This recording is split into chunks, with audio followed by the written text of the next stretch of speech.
Friends, how do you know it's hump day, Wednesday? I'll tell you, it's when Aaron's 5 minutes late to the stream because it's that kind of Wednesday evening.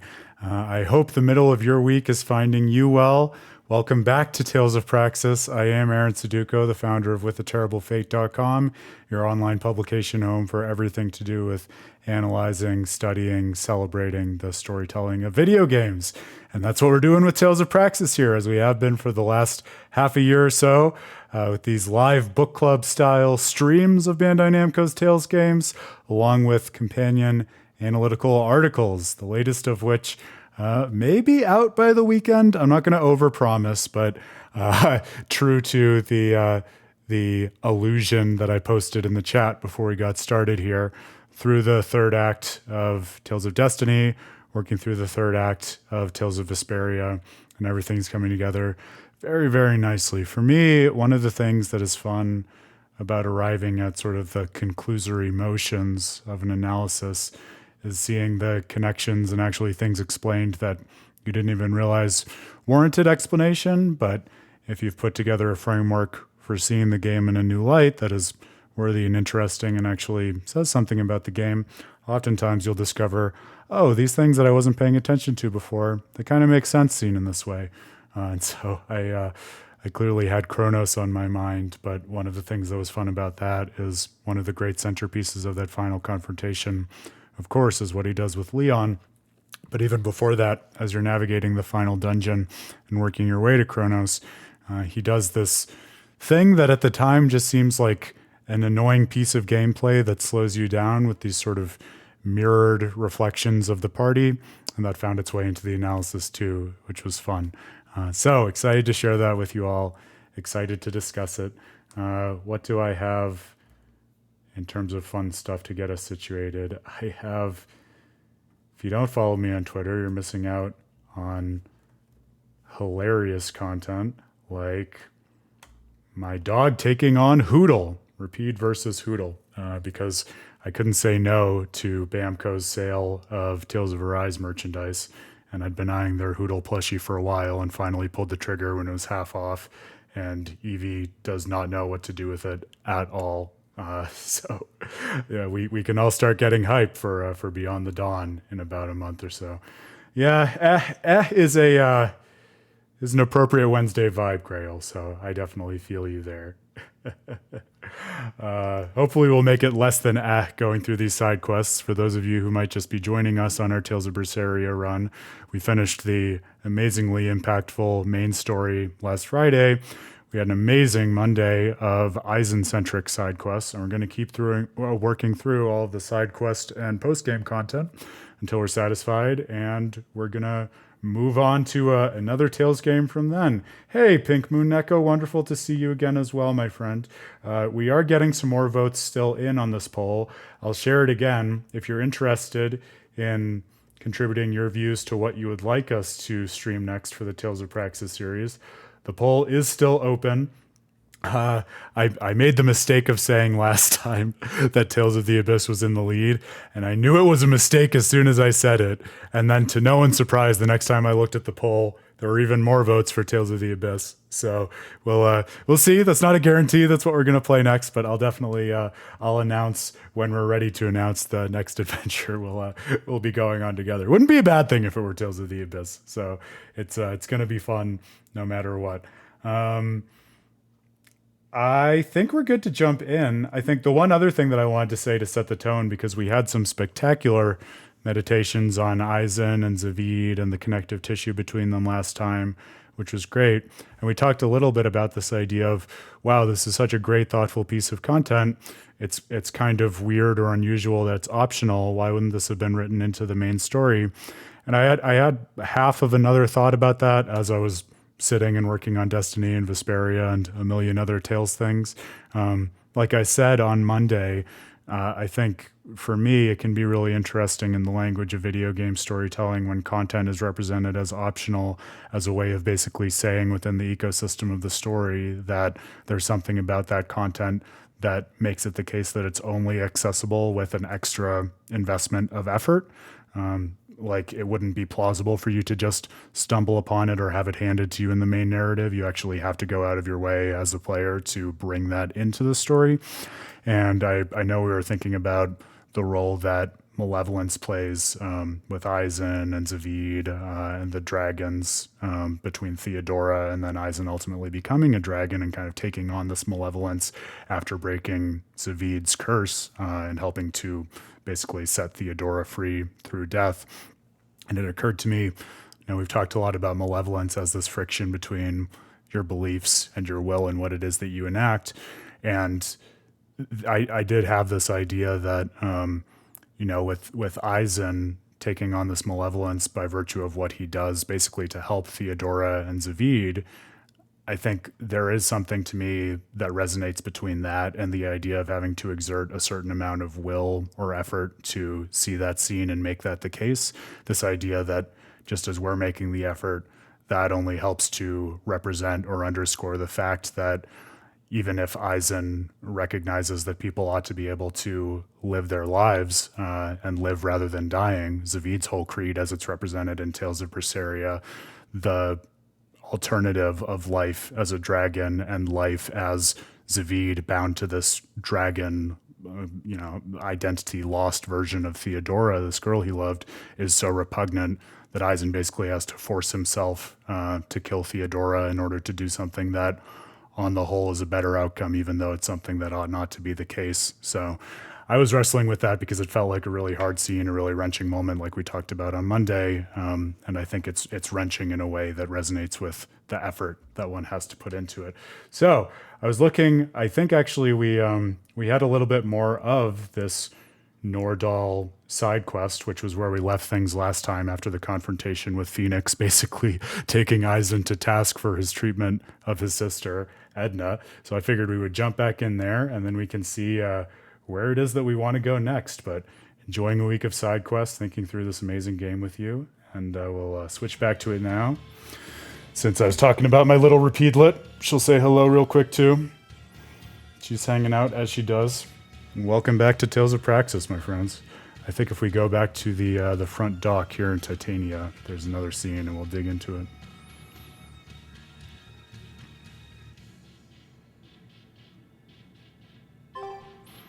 Yeah, well, you'll have to start thinking of a challenge for Tales of the Abyss, Grail, on the maybe not so off chance that ends up being what we do next. Great. Let's do this one run, get it style, guys. Yeah, the gang's all here. The real life JRPG party has partied up for the side quests. It's fun. I think it's a nice way to ease out of the one game and into the next, because especially with the sorts of side quests that we did on Monday, I think it is almost like just little short stories and sort of more self-contained, digestible windows of insights into these characters. So perhaps easier to dig into on a per stream basis and just use them as interesting ways to embellish our understanding of the characters and also keep revisiting the main story through slightly different lights, which is a lot of fun.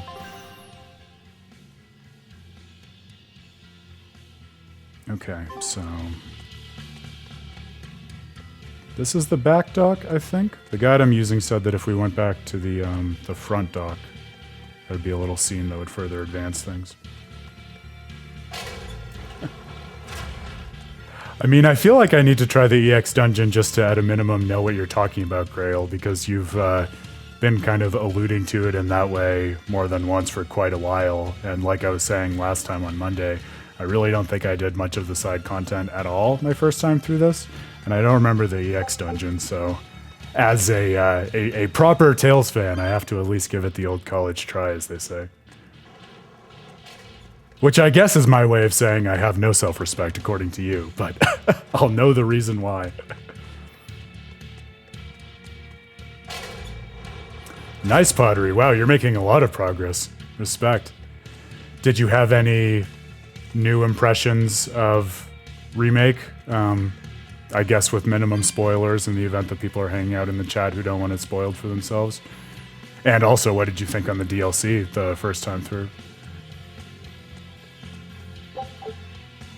Because you haven't played the supplemental games before, like Dirge of Cerberus, right? Because I remember I've played Intermission twice, and once was, it had been years since I had touched Dirge of Cerberus, and then when I did the lecture for PAX West last year, I played it all in really quick succession, and my experience was, the DLC was okay the first time, but I really felt like I was out to sea on a lot of it. But then having Dirge of Cerberus fresh in my head, I really, really enjoyed it and appreciated what they were doing and what they may or may not be setting up for Rebirth. Yeah, a long weekend always helps. I've been forcing a synthetic long weekend, mostly just with the caffeine juice here, some quality coffee courtesy of Kurisu Roasters in Kyoto. They do great specialty brews if anyone is a coffee nerd like me, but to just push through the end of this article. So sometimes you need the extra hours, but it will be worth it because we will talk about it and you will all like it, especially Pottery because you're such a Vesperia nerd. He's so stuffy, as always, that he made me sweat, and I was even hiding. Now that I think about it, neither of you showed your faces when Phoenix was here, did you? Why wouldn't you two want to see a fellow Norman? I guess that asks for an explanation. All right, I think I can tell you now anyway. Broadly speaking, Norman fall into two different categories. Dog Norman and cat Norman. The ones who like to be around humans, like Phoenix, are your dog types. The ones who prefer to stick around objects and places are the cat types. I've heard people say that dogs get attached to the human and cats get attached to the home.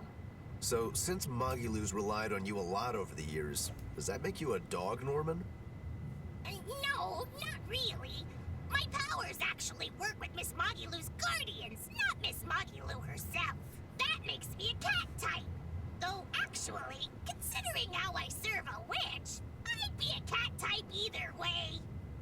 Anyway, back on topic. Dog Norman like to live among lots of humans in comfort and style. Cat Norman like me and Grimoire would rather live in forests and ruins and pass our time in idle leisure. Some, ourselves included, don't conform with expectations, instead choosing to live as we please alongside humans. What does this have to do with wanting to avoid Phoenix? There's a gap between us that can't be bridged. Like the difference between sky blue and sea blue. Or the gap between Edna and Eisen, I Sky suppose. blue and sea blue basically the same color? Maybe to your untrained eye, but to those who care, there's a perceptible difference in hue, slight though it might be.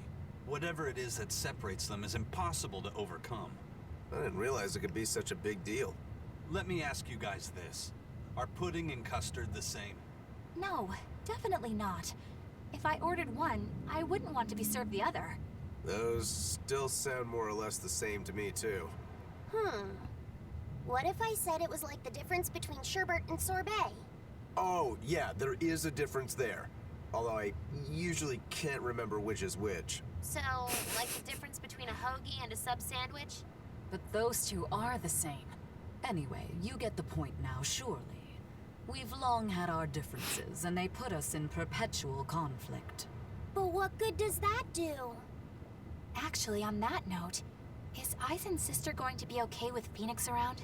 That much I wouldn't worry about. He can be obnoxiously brash and talks a lot of nonsense sometimes.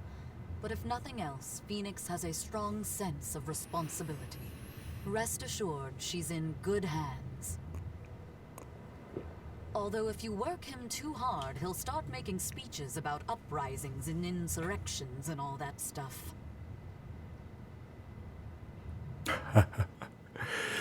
So we have historical Tokugawa era Japan and modern day Philadelphia pottery. Yes. The mosaic nature of the Desolation, even beyond its references to the various Tales games, only continues to surprise and impress.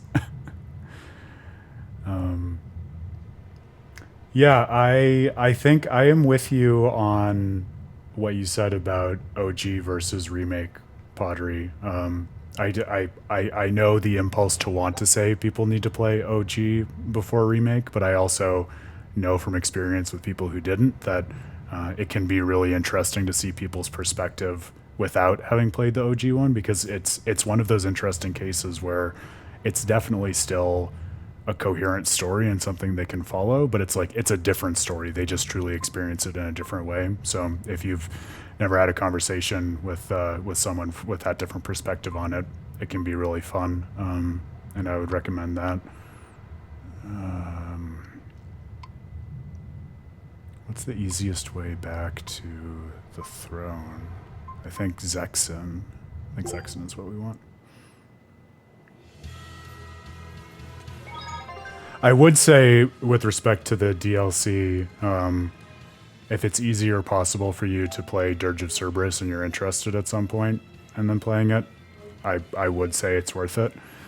You know, people are so hot or cold on Nomura in terms of just his approach to storytelling, and that was something Dan and I talked about when we lectured about Final Fantasy VII, but the DLC definitely strikes me as a Nomura-ism in the sense that, as with a decent amount of the Kingdom Hearts stuff, unless you have specific access to and familiarity with certain supplemental content, it's very hard to be engaged with it. I'll say even, you know, when it wasn't fresh in my mind, I did enjoy the intermission for things like even being able to see Roche again in a slightly different and more pedestrian light, and play Fort Condor with him and things like that. I think there are a lot of fun little, almost campy nuances to recommend it. And I would also say, like, I get what you say about it not having a lot of continuity with the main story and remake. I would say that's kind of the point, especially in terms of the DLC focusing on Yuffie's character, because that to me feels very true to her character and role in the original, in terms of the way in which she does kind of function as an insert and something that can become involved with the group but remains somewhat separate. So it felt to me like something that was like authentic to the character that it was studying for the most part. Which I think, you know, if you're gonna create a DLC that is thoughtful about the fact that it's DLC rather than just an extension of the main story, which I would say Intermission certainly is, I think that's a pretty cool way to do it. I did it in like a month, Grail, but I also said afterwards it was like saturating myself in a Mako bath of Final Fantasy VII. Like, that's the way I love to do those things, but most people can't, and it definitely leaves an indelible mark on you. Take that any way you want to. It's also not that much. I mean, here we are talking about like the library and pantheon of Tales games. Like, I refuse to accept anyone saying that Final Fantasy VII, comparatively speaking, is too much. It's a lot, but people make it out to be something like Kingdom Hearts levels of supplemental content, and that's just not true. I mean, play OG, play Crisis Core, play Dirge of Cerberus, and then you're on to remake and intermission and the new stuff. Like, are there more supplemental materials and things like books and stuff that you can dive into if you want to? And are there mobile games and things like that? Yes, but I would not say that you need that, and I would say it's disingenuous to be held back by those. Hiya! I got another letter for you, Eisen.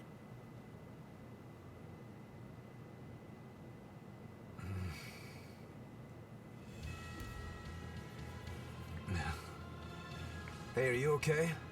What does it say? I can't read it right now. One of you do. Oh, you're right. I meant to say Advent Children. That's my bad. Fine, so we added another like 90 minutes to the overall playtime. Not sure why it was so tattered. I'm glad that you were able to tell me how you really feel, even though it was beyond obvious by now. Your clear description... You know what it is? And then I'm gonna focus on the letter from Edna, because this is such interesting content and I don't want to miss it. But you say that about Yuffie pottery, and I think I know what you mean. And it almost strikes me as an interesting representation of what we were talking a while ago about in reference to Rinwell's age, where I didn't realize playing through Arise that she's meant to be 14 in that story. And then after one realizes that, it's like, oh, it's not just that she's foolhardy and kind of immature. It's she's just a kid trying to figure out her place in the world. And yeah, Yuffie, I think, is true to that type of character as well. ...of the self-defense Moloch arts allowed me to master them quickly, despite your terrible grammar. Edna! Weird as it feels writing this to a pirate, good luck with your work. and I know how to keep a secret. So please keep writing me letters. My life doesn't revolve around them, but I do enjoy hearing from you. I can't see the oceans you sail from my perch here on the mountain, but I'm thinking of you and praying for your safety. And I want you to know I'm doing fine. Ah, looks like she's just as roundabout and stubborn as her brother. It must run in the family. There's more. P.S. Thanks for the Nordals. They're not really all that cute, but I guess I like them a little bit. But ever since I got that last one, I hear this voice at night telling me I should write you and be here for you when you need to vent. It's actually rather annoying, but since the doll is a gift from you, I'll make a special exception for it. That's all. Sounds like she's really got it together. You know, I don't think we ever asked you her name. Edna. That's a pretty name. Glad you think so. I'm the one who named That's an amazing optional moment, too. He finally utters her name, and we get to learn that it was he who named her. I love that.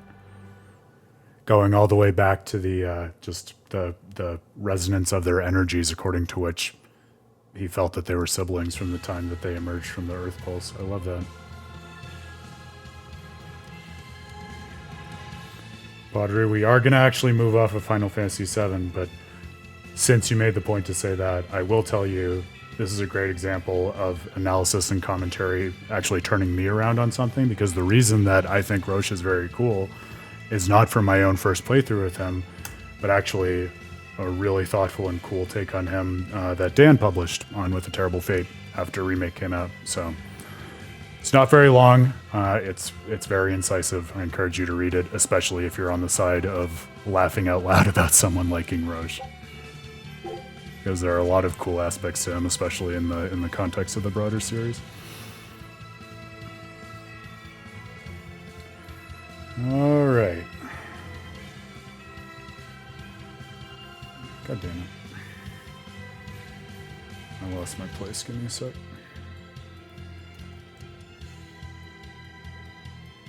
There we go.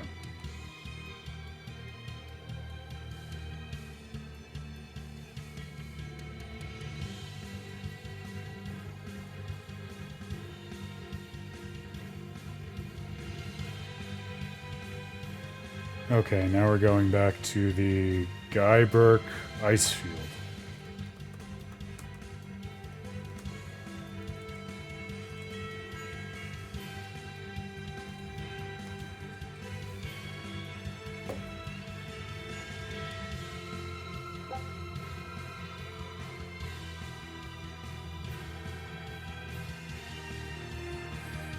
Yeah, I mean, it's weird, right, Grail? Because I feel like, at least as Lila's represented, having control of the element of fire is more than the flames of purification. But I mean, certainly at the end of the game, we see that Laphicet's ability is, you know, the birth of the fully realized flames of purification. What does he call it? The silver flame. So it's interesting to wonder whether, like, does the fire element already exist in the world and it just, you know, hasn't really been cultivated yet, or there are Malakim who control it and we just don't see them, or is it actually sort of like a new technique that's derived from the silver flame, and that's where it comes from in the first place with Laphicet? It's an interesting question.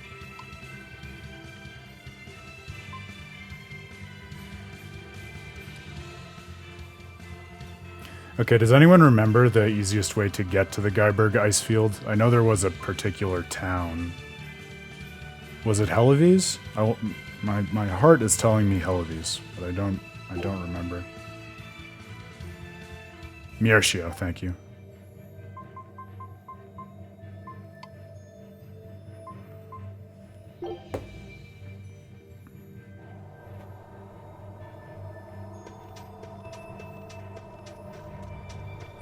Yeah, and we did talk about that, Grail. I'm sure we can go back to it at some point further before Berseria is over and done, but remember, I think it's cool and telling, exactly as you say, that Innominats is the only sword armatus, because remember, we also have all of this connective tissue between Innominat and Orochi as kind of the central figure of the myth that this game seems to be loosely retelling or reimagining, breathing a different kind of life into, and the outcome in, I think, most versions of the legend of Susano killing Orochi is he draws the legendary sword of the Japanese imperial line out of one of Orochi's tails.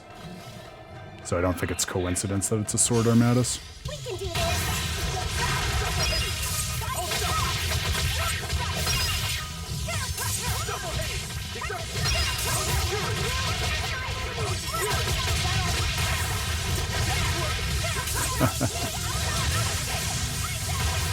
Innominat doesn't want me speaking his truths, revealing them on the stream, I guess, Grail.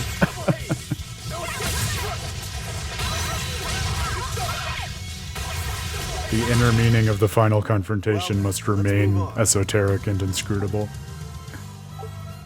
Sometimes it really do be like that. Oh, he's up there. God damn it. All right. I'll show you the beauty of my Well, hopefully we'll get a few more levels under our belt so we can deal with those few impossible Code Red demons who are remaining.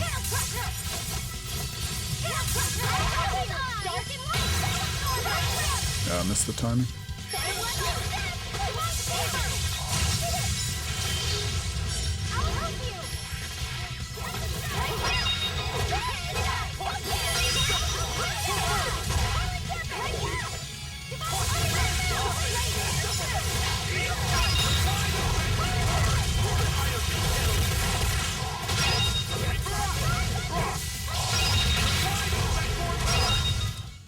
Nothing can stop these fists.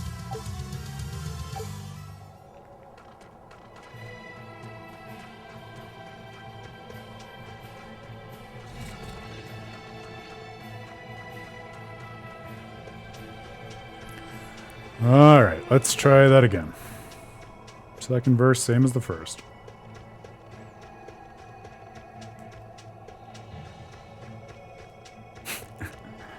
Hey Grail, you know, you're the captain of your own ship. It's only you behind the wheel, right? Your choice. Whether to die or let someone else do the killing for you. Turtles, how's business? Not great. Not great at all. Thanks to certain somebodies, my balances have all gone haywires. Serves me right for counting my turtles before they hatched. That sounds awful, I guess. Don't feel bad. I don't think Not like Velvet it's got cares. anything to do with us. Certainly not. That's why today's your lucky day. Cause I'm throwing another big sales. Come on, guys, you're being too mean to him. He's done so much to help us throughout our journey, hasn't he? Yeah, I guess. Listen, Mr. Turtles. If something's ever got you down, you can tell us. I don't know how much help we can be, but I bet even just talking about it will make you feel better. I can't tell you how nice it feels to hear such kind words at a time like this. Sure, fine. But what about the sale? Right! Everything's on sale at market prices once again. Great, thanks. Fee, give the nice turtles the smile he wants so much. Thanks for everything, Mr. Turtles. No, thank yous.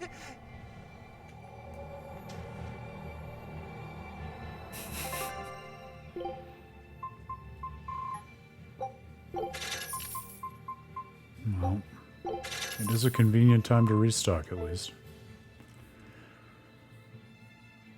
Alright.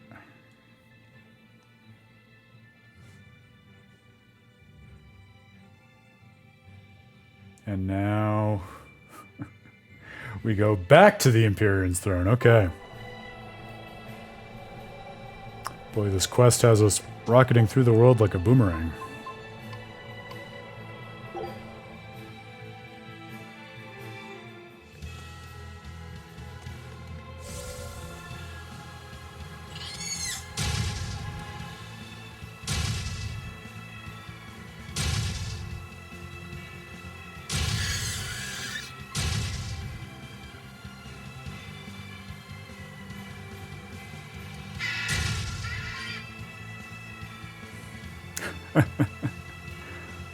A likely story, Pottery. Oh, that's awesome. Mazel tov. Congratulations. That's great news.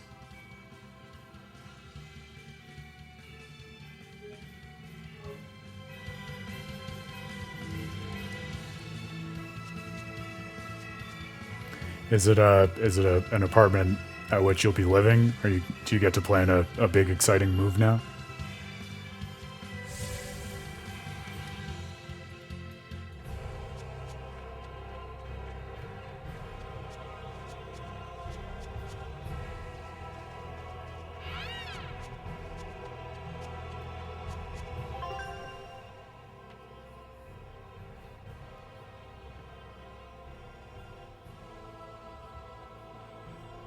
Exciting. Congratulations. Breaking out of renterdom. Never easy. Excited for you.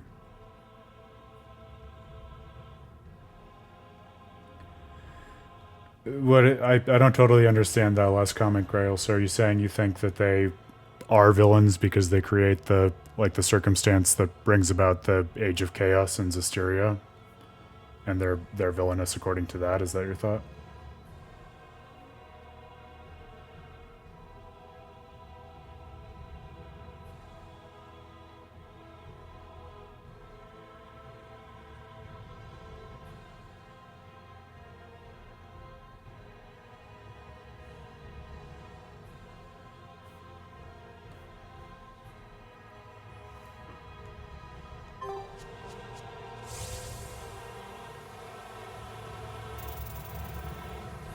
I don't think there was another conversation on the ice field that I missed. I'm just surprised because I thought there was supposed to be a lost cats here, and I'm not seeing the lost cats, which is making me think that perhaps I missed something.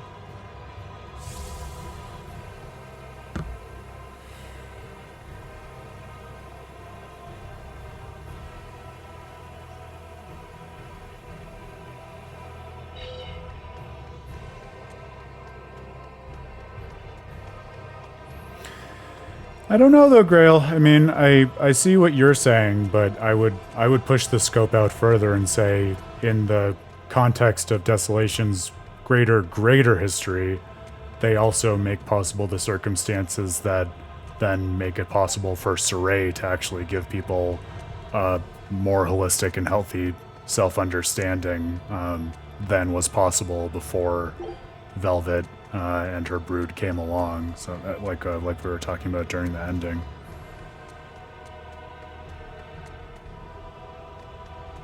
So I see what you mean, but I don't think what they achieve here is evil in the same way that someone like Heldolf is. Eisen, how are you holding up? I'm fine. Why the sudden interest? Aren't you feeling any effects from all the malevolence? What? Is that what has you worried? It's a valid concern. I can't let it bother me. I've got more important reasons to stick around. You've resigned yourself to becoming a dragon one day, haven't you? Yeah. I've long since come to terms with my fate. Whether it comes 100 years from now, or mere moments. You might even turn during our fight with the Shepherd. I might. And if that happens? You do what you have to, Velvet. I know there's nothing you guys can't handle. Right. And we will get it done. I promise you. Then you have nothing to worry about. Go in swinging. The rest will sort itself out. I'm glad we were able to join forces with you and Ifrit's pirates. You and I are just two ships who happen to share the same course. Then I'll thank the seas and the wind for carrying the Reaper into our path. Oh, that was great. That was not the scene I was trying to find, but glad to have found it.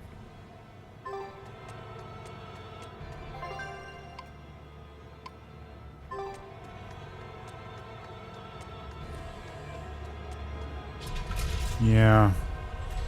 I think I missed something in the ice drifts because there's supposed to be a lost cat here who is evidently not here. Alright, back to Miertia. Let's try this again.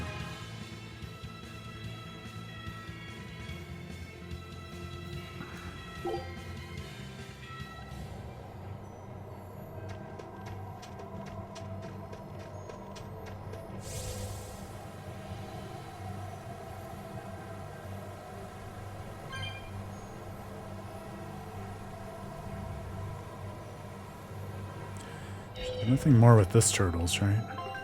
I just...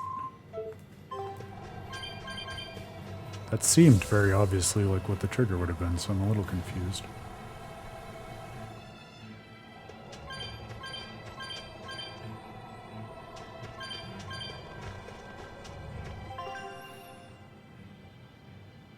Yeah, maybe you're right.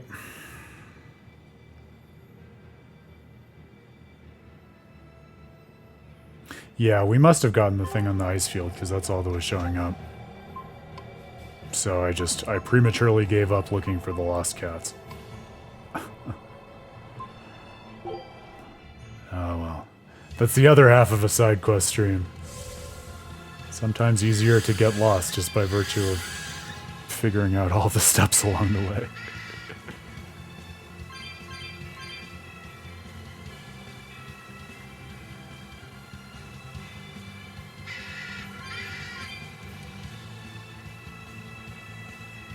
Go to where the turtles... I mean, there's this cat's, but I don't think we have any new dialogue with him. No, that's not the lost cats.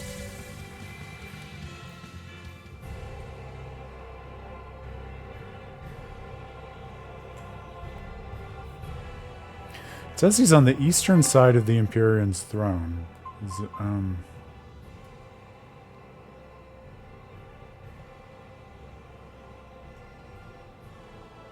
Oh, I was hoping if we looked up here, he would suddenly manifest.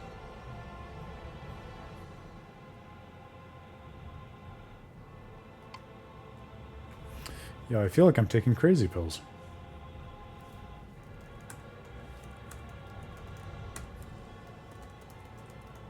I'm gonna see if I can look it up a little more precisely.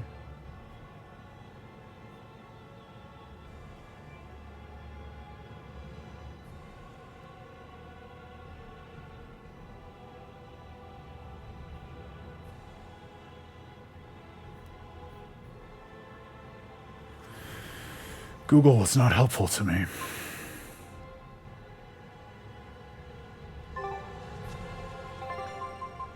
Our expedition is back, at least. Take a look at this. Show us your determination.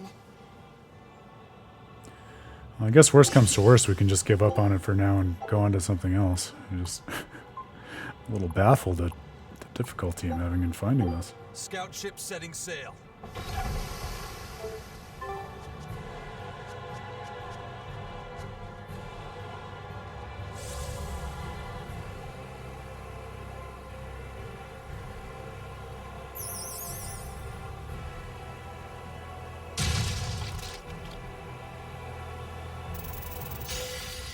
Finish this quick.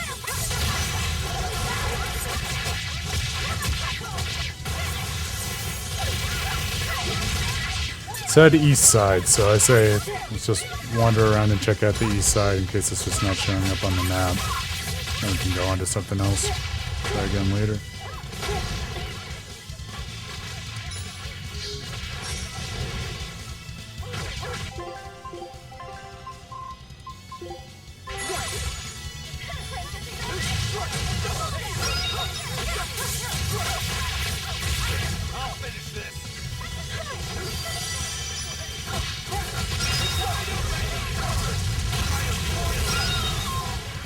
I guess so. It's just... That's when I get the most disoriented in navigating around a game, because everything else in terms of the various steps in these side quests seems clearly marked, so it's surprising to me that something wouldn't be.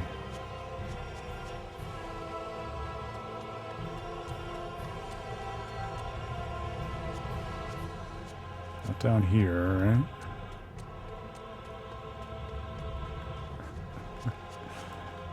If anyone sees a lost cat, just shout it out. Don't be shy. Don't keep it to yourself.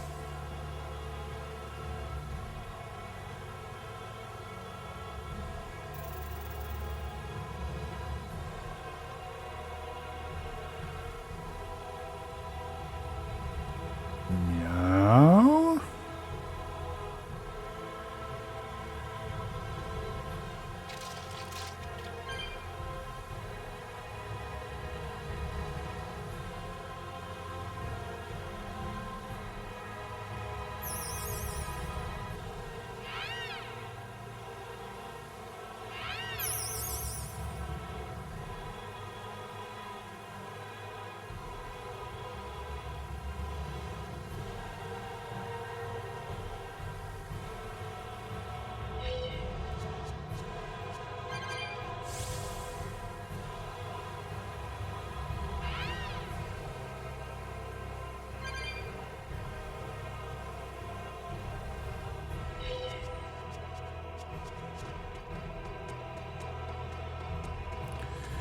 That's what I was hoping, Grail. I was just surprised because even when we scanned the upper portion on the map, I didn't see any indicator.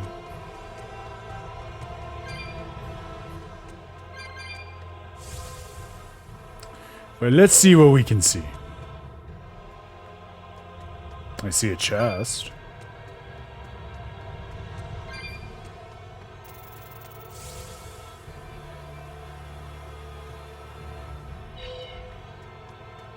No.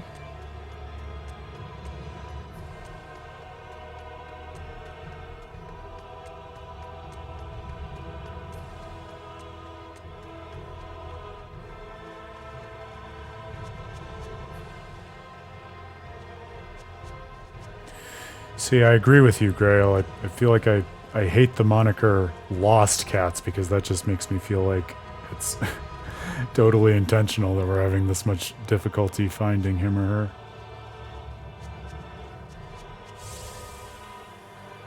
Oh, is that what's messing us up? Do we not have access to something that we need in order for him to show up?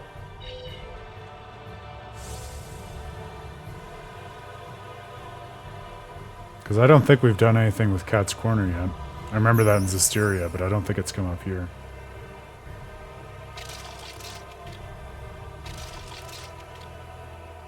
Well, fuck us then, I guess. That must be the issue.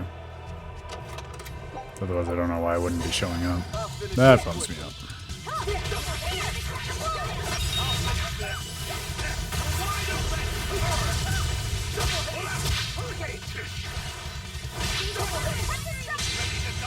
Think you can dodge? Just try. Perfect mayhem.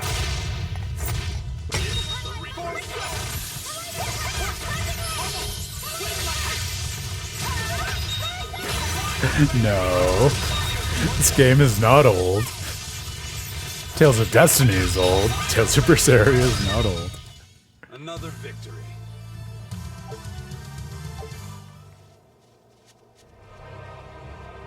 It is funny though, one does expect things to be a little less spotty than they evidently are. In terms of, in the first place, guidance in this kind of game, and then in the second place, in terms of the online comments and guidance about it. Funny. Alright, well. That makes sense to me if we need access to an area that we just don't have yet. So then I'm going to say, let's do something else and see if we can figure out Cat's Corner, and then we can always come back to this.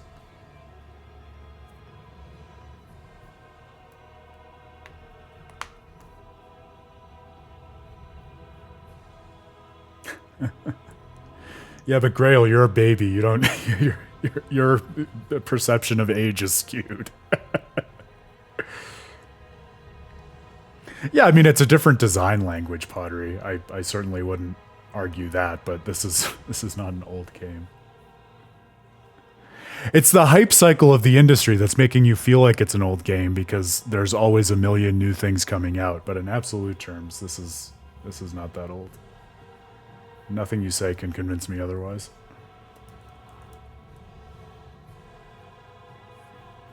Alright, let's see then. Where do we want to go next? Well, since we were dwelling on Eisen stuff, I think there's also a conversation pertaining to Eisen and Eifried. So, I'm going to say let's do that.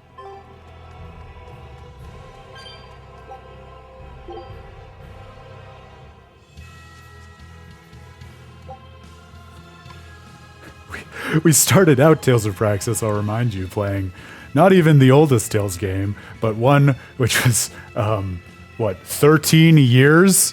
This one's senior? So, no. Tales of Berseria is actually not an old game.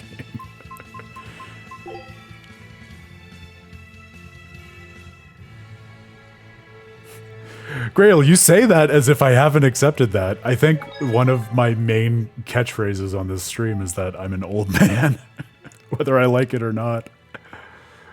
I've come to grips with that. I'm just grateful for Pottery because at least I don't feel like the oldest.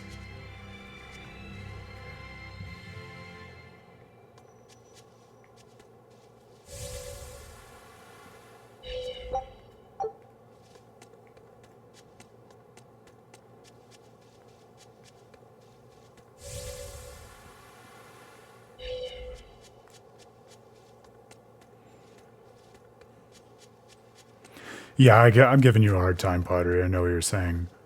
I also feel, though, like, for me, specifically with the Tales series and with Berseria and Zestiria, like we've talked about on previous streams, it's, in all seriousness, less to me that this feels old and more that it's in this kind of just liminal space or bizarro world between different designs, because the navigation of the worlds and the way in which just the, everything from the battle system to the engagement with side characters works feels like it's off in this no man's land between the stuff that has come before and then what Arise does thereafter. Which honestly for me is kind of interesting and makes it feel like it's even more of a world unto itself, which I don't think is the worst thing to be feeling in a duology of games that are the only ones in this particular world, There's a Class 4 island that folks were too afraid to go near even before the demons showed up. If there weren't any demons, what was so scary? Well, the guy who owned the island was a real lowlife. They say he'd take a bunch of lawbreakers out there and make them kill each other. Yeah, crimes or not, that's terrible. The seas near the island ran red with the blood of the convicts. Hell, you could even smell it in the air. Folks say that even now, on nights when the sea turns red under the light of the crimson moon, the prisoners' spirits return to the island. You ask me? I bet that those demons are reincarnations of the dead prisoners. If you go there, you'd best be careful. I'd rather just stay far, far away. Now, Pottery, that I'm less willing to be generous with you about. Older than Vesperia? Like, I mean, it's a different art style, but I think part of what is, has always been interesting to me about the Tales games is that I feel like their different worlds and stories are also conducive to different aesthetics. So I feel like that's also part of what has always been interesting to me about the Tales games versus something like Final Fantasy, as I've gotten older and thought more about the distinctions between the series, because I feel like with something like Final Fantasy, a lot of the games just trend more towards verisimilitude in their graphics, so they try to make things as realistic as possible, and so it's easier to see the age in terms of how believable they are, whereas with something like the Tales games, I feel like, for me, their art styles always come off as just more stylized and representative of a particular kind of aesthetic of a world that doesn't have to pretend to be ours because it's something different, right? As I think you were saying, Grail, like Final Fantasy 16 seems to be leaning into really hyper-realistic graphics, but that doesn't have to be the apex of artistic representation, and Tales of Arise has a very different graphical language, which I think we would agree is modern, but also certainly not realistic in that same sense. I heard about some Abbey people who went to recon a Class 4 island and haven't come back. Oh? I wonder what's drawn their gaze. Well, recently, a fishing boat carrying demons washed up in the harbor and caused a real stir. Whoa, you think Zestiria and Berseria are trying to be realistic in their graphics? I don't agree with that. Only bloom on that there Class 4 island.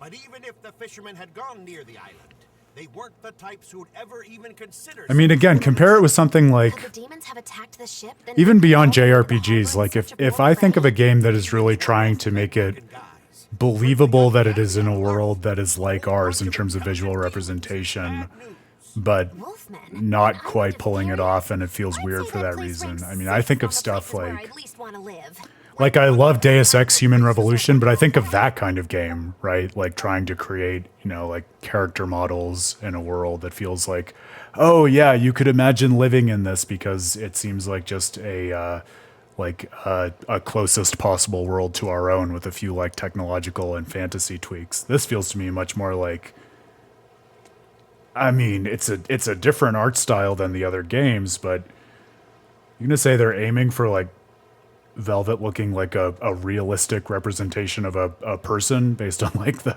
graphical styles of our real world? I don't know, dude.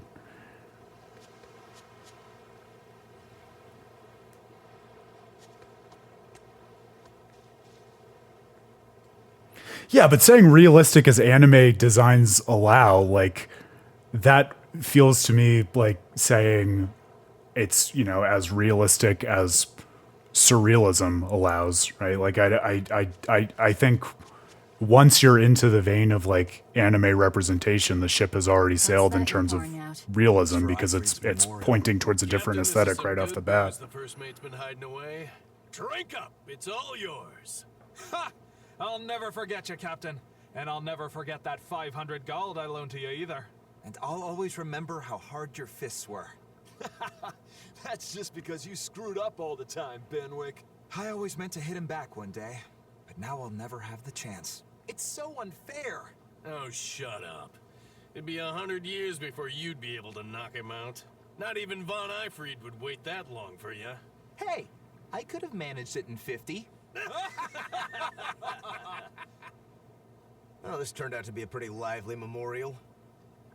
To death, we are as equals. It comes to us all. There's no reason to treat it as something Welcome special. back, Lightning Gaming. Good to see you. Exactly. And besides, we're all pirates here. Wherever we sail, death is always lurking beneath the waves. You're all prepared for it. Of course we are. Eisen, would you mind if I said a prayer for Eyfried? You would? He's the most terrible villain in 100 years. That's true, but I just... What if you prayed for Eisen's friends instead? I don't think there'd be a problem with that. Okay. Is it all right if I pray for your friends instead, Eisen? I'm not stopping you. Captain, I was more enriched by the days I spent sailing with you than the centuries I roamed in search of something to end my curse. Thanks for the fun, Eyfried. Follower of the Creed.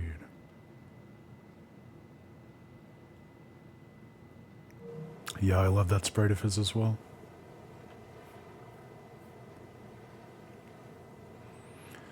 That was a great scene. Nothing like a great quiet moment in a Tales game when the characters offer a silent prayer for someone. Thinking of Alicia among many similar moments.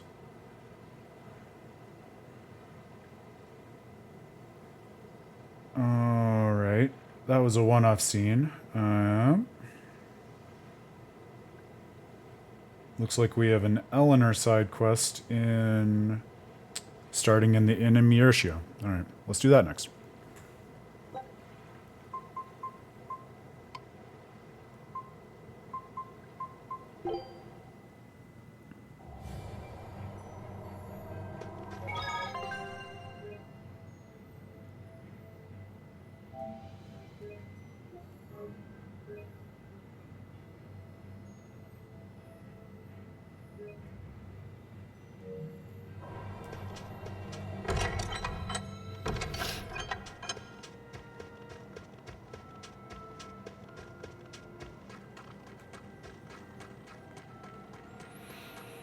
I'll always love a good snow town in a Tales game. Kamawana's come down with a fever. What? Right into a I've been cutscene. tending to her, but it just won't go away. She just keeps mumbling over and over about how she doesn't want to take her mom's medicine. Kamawana.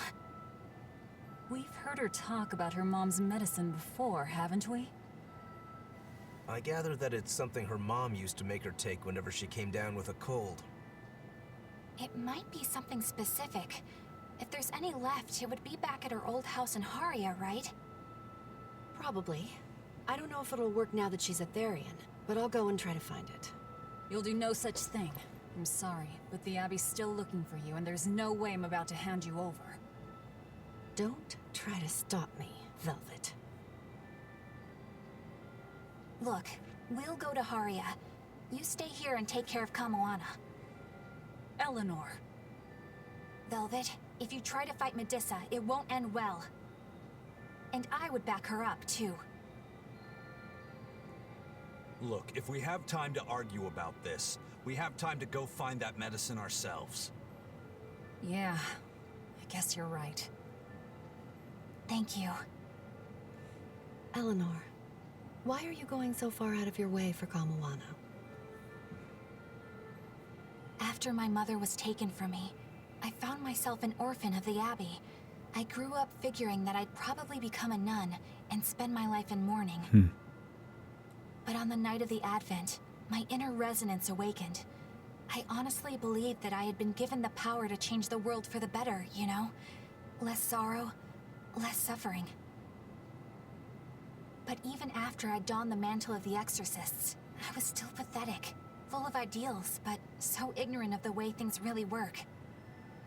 That ignorance is what drove me to go after Mahina and take her away from Kamoana.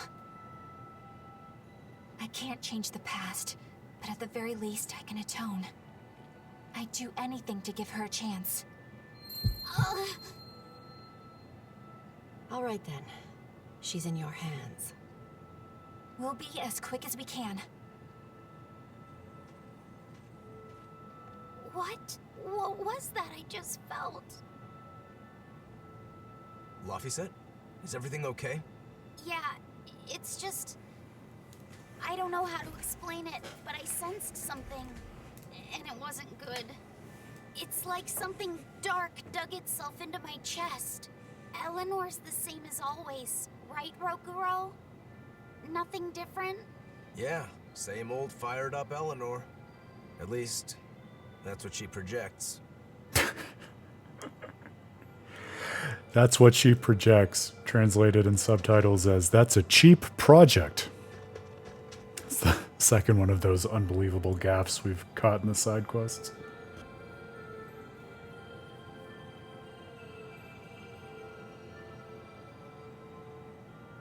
All right.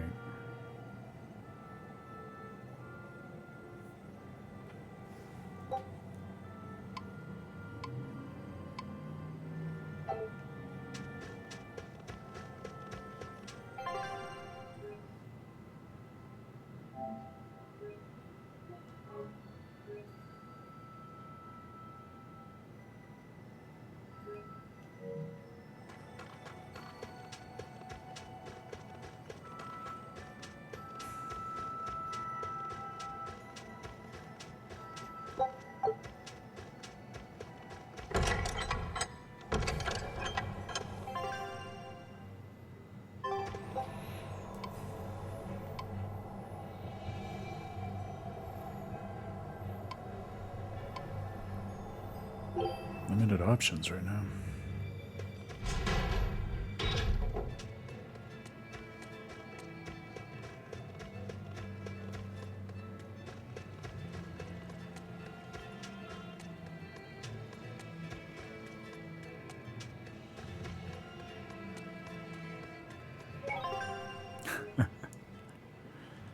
It's called a good climax, Grail, and a great conclusion.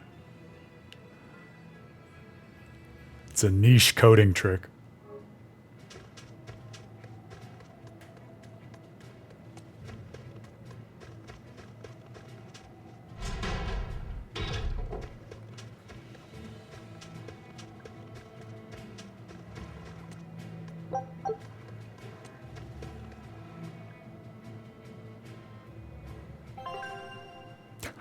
Yes, it is. It's the logic of emotion. Haven't you been paying attention? That's all Berseria is.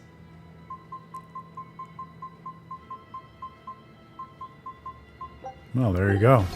It's interesting that the side quest locks us into doing it. I don't know that I've clocked that on any of the other side quests so far.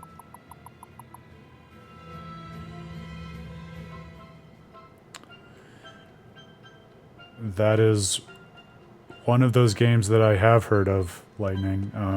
But I haven't played anything in the series now. Should I?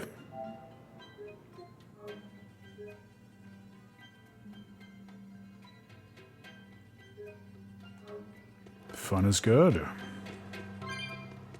Well, hello. Ah, Morgrim. I heard you woke the four Empyreans.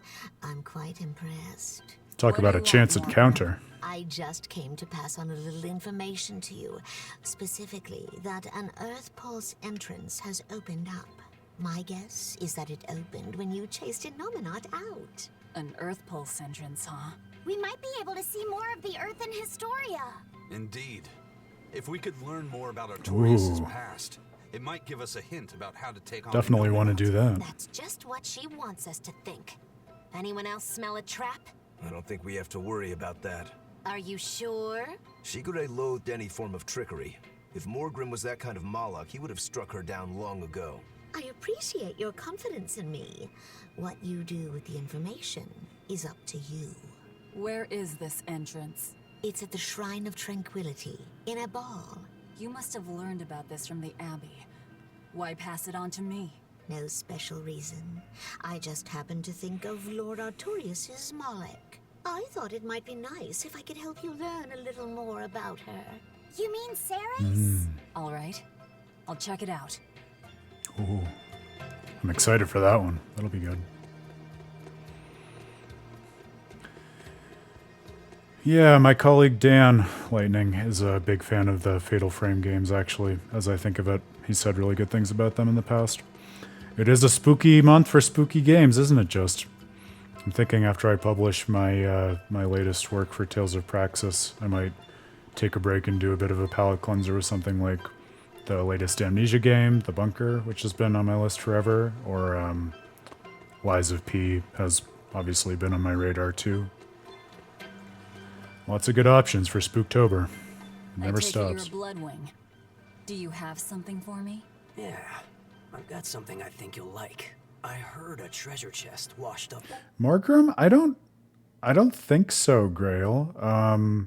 I think what you might be thinking of, I don't think this is Morgrim, unless I'm misremembering, but I think one of the Lords of the Land is a cat, Moloch, who's a Hellion that you have to purify.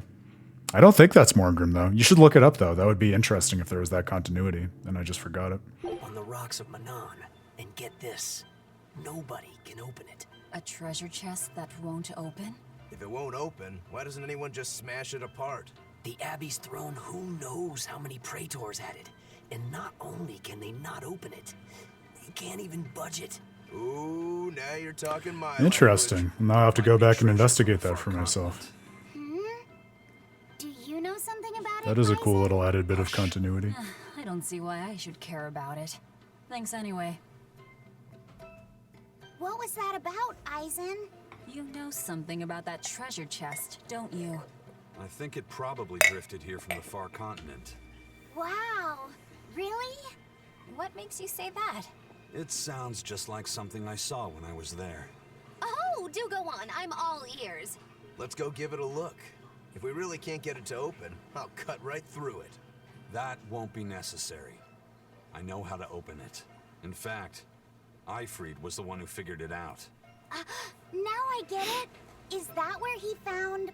Yeah, that's where he found Siegfried. If that's true, I'd hate to let the Abbey or the Bloodwings get their hands on whatever's inside. Off to Manon we go.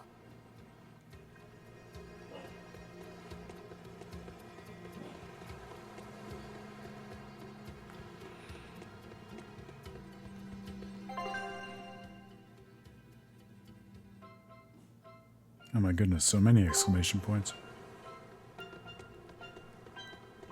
Looks like there might be one down below as well.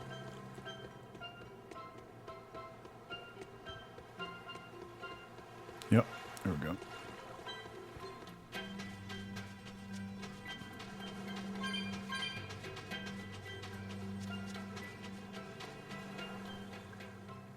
I hear there's one really passionate Lady Teresa fan in Helives. But I'm not going to lose to a poser like him. Lady Teresa's true allure. Oh no, we're back to the Battle of the Simps. You can't say you understand her if that's all you see. But I do. Only I understand her true appeal. Do you want to know what it is? Well, I don't think I really care. Do ya? Huh? Of course you do. Okay, sure. Well, if you insist, I'll tell you. Teresa's true allure is in that tinge of sadness hidden within her lovely face. This is Haria, Even when Grail. she's smiling, there's a touch Going to of get the melancholy medicine for that never Kamoana. leaves her. It's like her heart is somewhere else, somewhere distant. So where is it? With her love, her true love. the true love she's yet to meet. How tragic! She suffers, lamenting the love she cannot find, yet doesn't realize that the very man she seeks is so near. That's why I watched over her so dearly. And then it happened. It was a day I'll never forget. What happened? She was off duty, frolicking in the waves by Magilou Beach. That alabaster skin, how pure she looked in her swimsuit. This guy is really, really creepy. Took the words right out of our mouths. Seriously creepy. Hey, what's with that cold look? I feel bad for Teresa. She had to protect creeps like this guy, too. What cold, cold eyes you have. Velvet, Eleanor, quickly, avert your gaze! If you keep looking at him with disgust and disdain, Run! you'll only stimulate this perverted Run freak. to the hills. Come on, everyone. Let's go. No, come back! Please! Scorn me! Despise me! I think this is Haria anyway. Either that or... Nope, this is Assault. Well, there you go. Grail, we just made your point for you. We're headed to Haria. I thought we were already there, so that's my bad.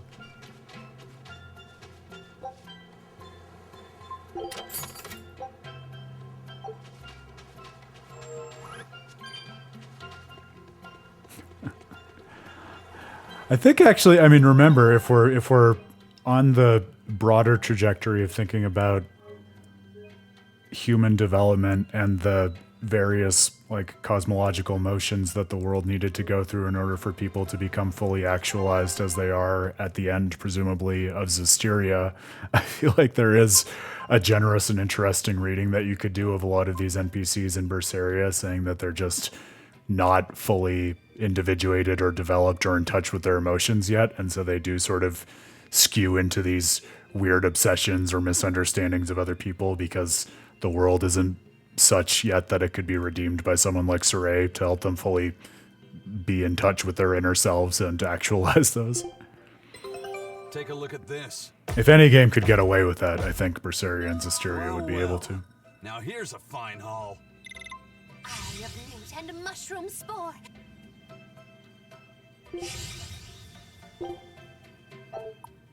All right.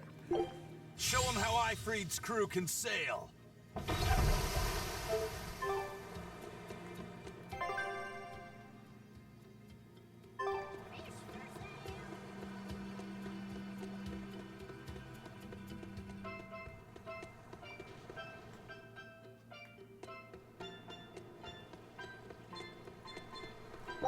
It is very soothing island music. It's a simple track, but I'm fond of this one.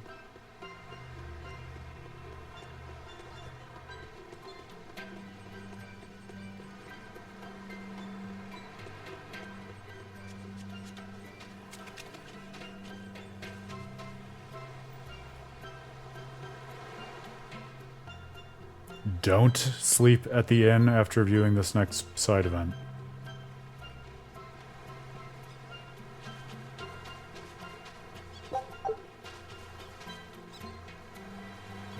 Okay, I've already lost the thread of what we were talking about, but I will not have them sleep at the inn. Wild penguin sighting. How are things looking at the penguin farm? Not good. They're still listless. I tried changing their feed, but they barely touched it. With the weather what it is, the sea temperature has gone down. Maybe that has something to do with it. Maybe so. I've been pulling up different fish around here lately too. And get this, I found a kraken queen in my nets the other day. Normally you only find them in the northern oceans. Kraken queen? If this keeps up, Isolt's fishing industry is in dire peril. We've got to do something about this. Fishermen and penguin farmers. We should all get together and have a meeting to figure out what to do. By the way, you get smacked about by that kraken queen? Oh yeah. Those long whip-like tentacles did a number on me. And we're back. Oh man, lucky. I should take the boat out tomorrow, see if I can catch one. I still don't get it. But as long as they're having fun.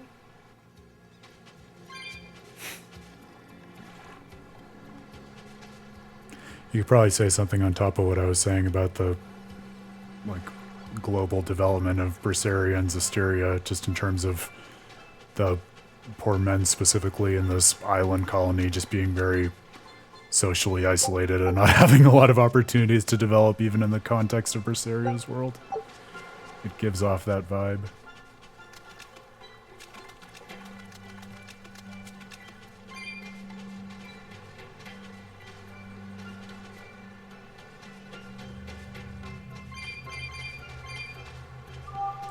Oh, one of these leads to the cameo fights. I see what you're saying. I'm okay with that, Grail. If we stumble upon that, I don't think it's a big loss.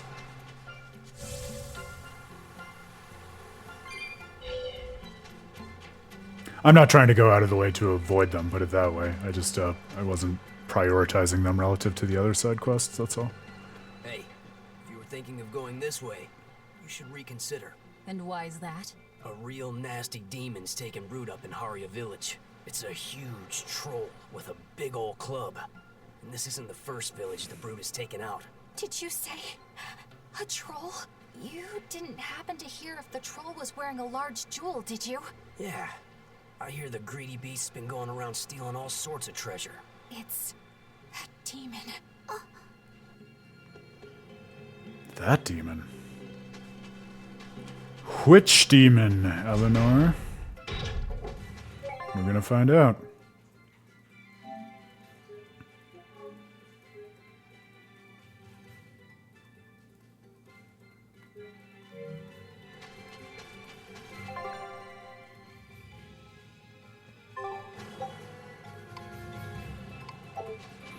All right, we're hoofing it.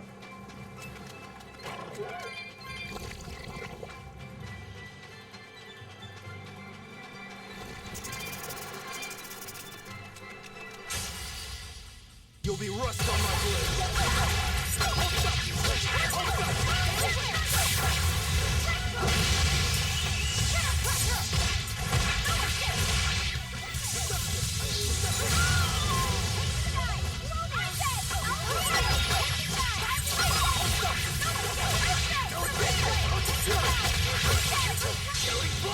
But I'm this close. I must form zero.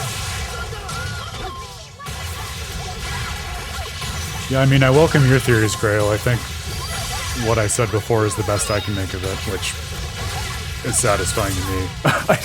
I don't really see it going in the direction of reflecting aspects of Velvet as such.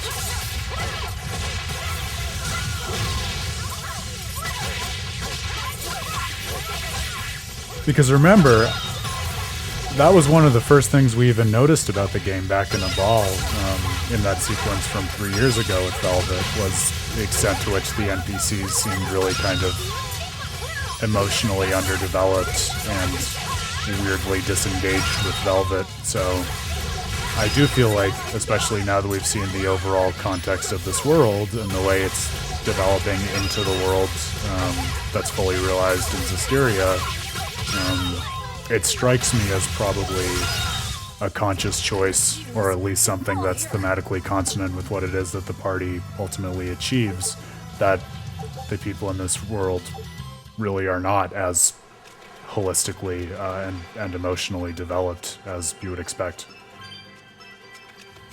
That's the whole point, right? That's why they're the kind of people who need to be redeemed in the way that is grounded by the actions of Velvet and Innominat, and then actualized by Sorey ages later.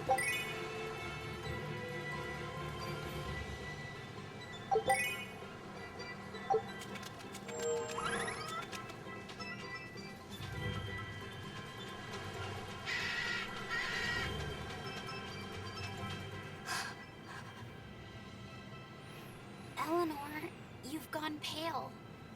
What's wrong? I'm fine. It's nothing. If you say so. Hey, Laphicet's your partner. You realize that he can probably sense your worries? These games, Grail, I'm telling you. Secrets from the rest of us. You should at least be straight with More often than not, I think either they know what they're doing, or even if they don't, they're sufficiently thematically robust that you can read into them something that is satisfying and rewarding and consonant with the broader narrative ecosystem that they're standing up. You're right. Even with the NPCs. I'm sorry, Laphicet. That's okay. I don't know how much help I could be anyway. Well, having someone listen would be help plenty. I think the demon that Bloodwing mentioned could be one that attacked my village. Is that When you got your scar? It was when a group of giant trolls descended on our home. They were after a jewel housed in our shrine. A jewel called Eleanor. Same name as you. It means light. The jewel shone brilliantly, even when in total darkness. It gave its blessings upon our village, and in turn, we safeguarded it for generations. During the attack, my mother and I fled with the jewel to keep it from falling into the demon's hands. But we didn't get far. I got hurt, and my mother... Wow. She used the jewel to draw their attention away from me. She died, protecting me. I see. So if the demon possesses this Eleanor jewel, you'll know it attacked your village. And that it's responsible for your mother's death. Exactly. If you want vengeance, I've got your back. It sounds like this one will put up a fight. But you know Velvet. She doesn't like us calling the shots. Knock yourselves out. If there's one thing I can connect with, it's wanting revenge. I think in this particular skit, for whatever reason, if you've been paying attention, like more of the subtitles are inaccurate than accurate. They really phoned it in. Just so we're clear, this thing isn't the reason I joined the Exorcists. This thing? You talk of avenging your family, and it's just this thing? My mother said, stay strong and keep living. As she lay dying, she begged me to survive. And I want to be that person. I want to be strong. Right now, my first priority is to find Kamoana's medicine. That's all I'm saying. Hey, whatever. It's none of my business. But I better not hear you complaining if I end up devouring that demon first. Got it? I have to be strong. I have to be strong. For Ooh. Kamoana and my mother. That's a foreboding image. Oh, I understand. Yeah. So Lafisette's weird feeling that has him flinching is the fact that his vessel, Eleanor, is at risk of taking on malevolence because of the bond that she has with this demon and her vendetta against the past. That was a cool way of foreshadowing that.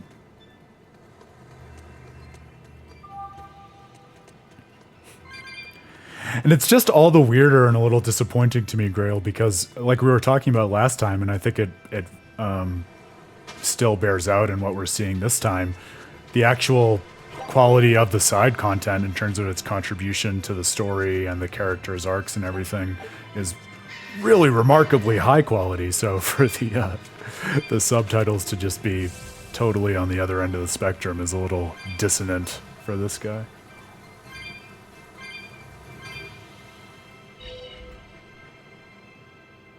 So that's really cool. I'll be interested to see how the side quest evolves, but interesting that, I mean, in a game that's all about symbols, so cool that we get yet another symbol that literally shares the name of Eleanor in a side quest that's shedding more light on her. No pun intended, I guess. But then also the idea that because she talked about how she was, basically just taken in this naive way by the ideology of the Exorcists, interesting to have that sort of recapitulated and embellished through the story of her with this jewel and what it meant to her town and her community and her family with her mother.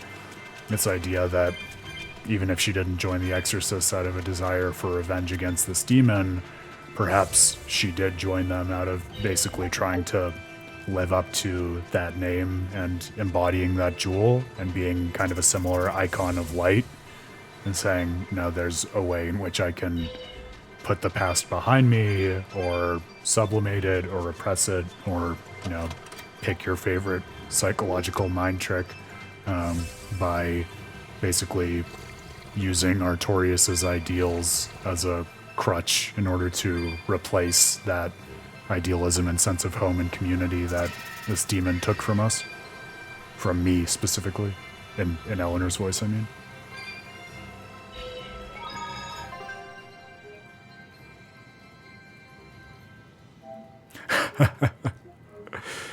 It's an apt observation, Grail.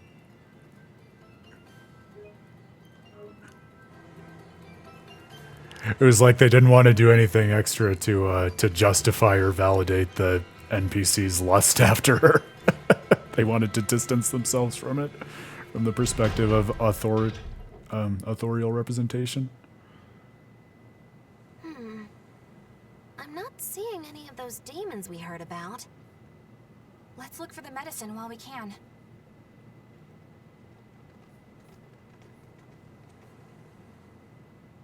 Hey, this is what we're looking for? I think so. Hey, there's a note attached to it too. A note? Is it instructions on how to prepare the medicine? No, it's more like directions on how to administer it. This medicine is extremely bitter. Kamoana hates taking it. Oh. If she develops a fever while I'm away, you need to do specific things to get her to take it. There are 3 ways.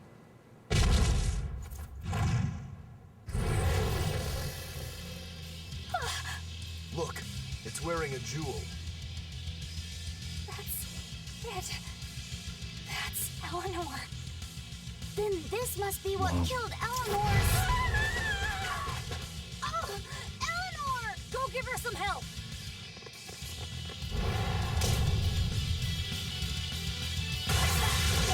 Killed my mother! I hate you! Right now! Eleanor, calm down. I don't think she can hear you right now. All we can do now is help her fight. Right.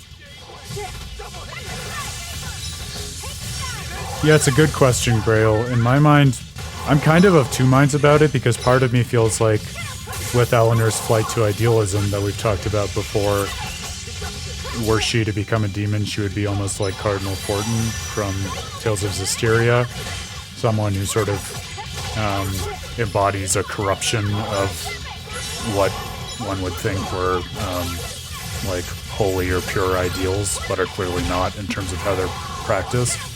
But then also in terms of this representation of her we're getting even in the side quest now, I wonder whether like what would push her to the edge of really becoming a demon and giving into malevolence would not be a corruption of ideals, but kind of the emotional pain underlying those ideals that motivated her to take them on in the first place, which would then speak in favor of her, I think, kind of giving into that and totally losing her sense of sentience or ideals or consciousness at all.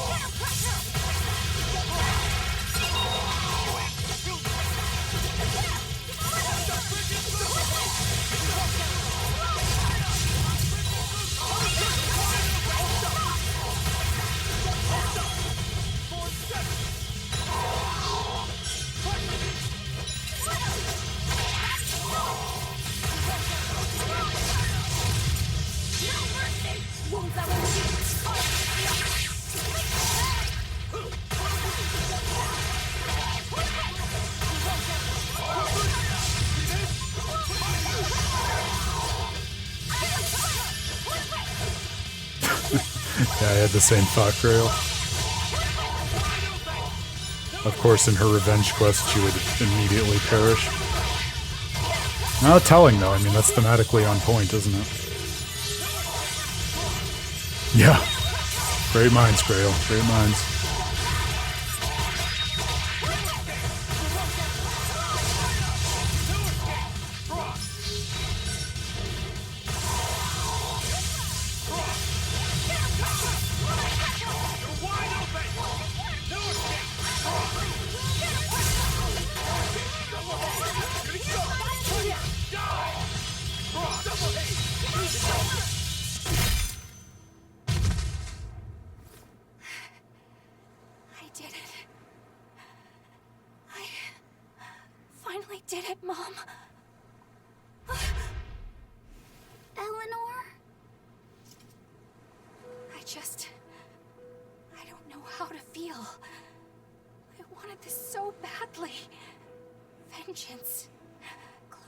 Oh, I'm sorry, Grail. I wish I could take your technical difficulties away. I suppose you're right. But if this is truly a part of me, I can't help but empathize with Kamoana. If she ever found out the truth of what I did to her mother, I know exactly how she'd feel. She'd want to kill me.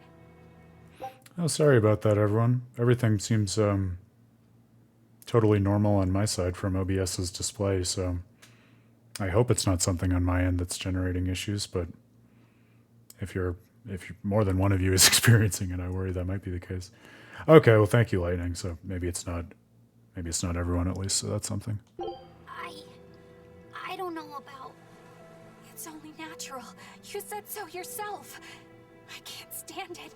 It's eating me up inside. I keep telling myself I did it for her own sake, but I've just been lying. I'm horrible. If Kamoana ever attacked me, maybe I'd end up killing her too, just to save my own worthless skin. That's not who you are. It is exactly who I am. And besides, Yeah, you got it, Grail. Exactly. Kamoana's only alive because she ate her own mother. I have a hard time believing that any salvation awaits someone like her. Oh, of course. I get it now.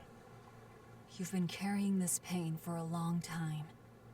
My mother told me to stay strong and keep living. I'm only here right now because she sacrificed her life. And yet, I'm selfish, pathetic. I'm so sorry, Kamoana. Mother! This is bad. She's exuding malevolence. No!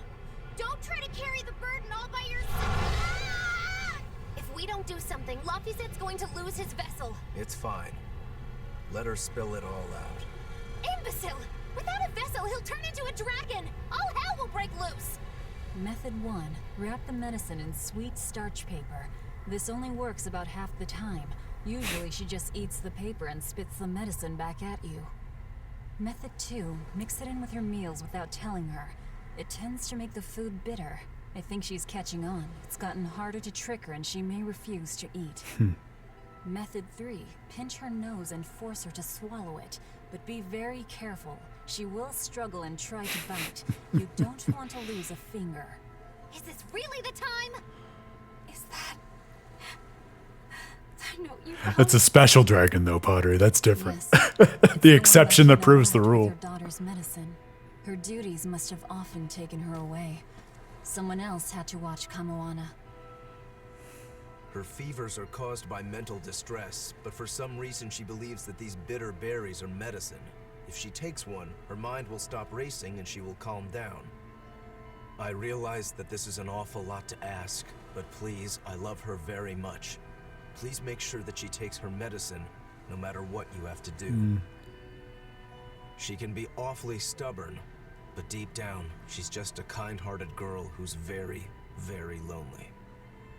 Please, please do what you can for her. I can't thank you enough for your help. Good point, Grail. Good point. I didn't realize that her mother was... Yeah. I fucking hate you, Pottery.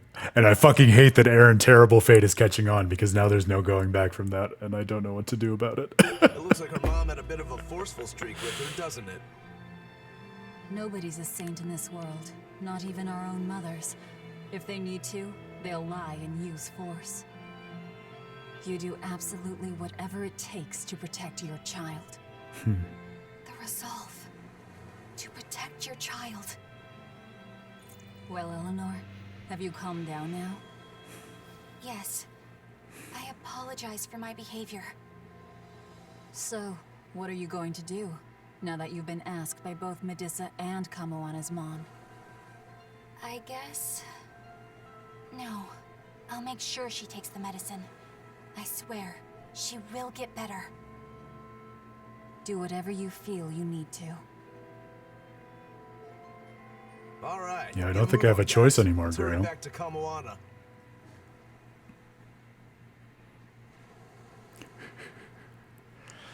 And it's a pretty terrible fate, if I do say so myself. I got myself. Fee, are you holding up okay under the malevolence? I'm fine. It's Eleanor I'm worried about. She'll manage. That woman takes no half measures. Not with life, not with malevolence, and not with fighting to overcome it.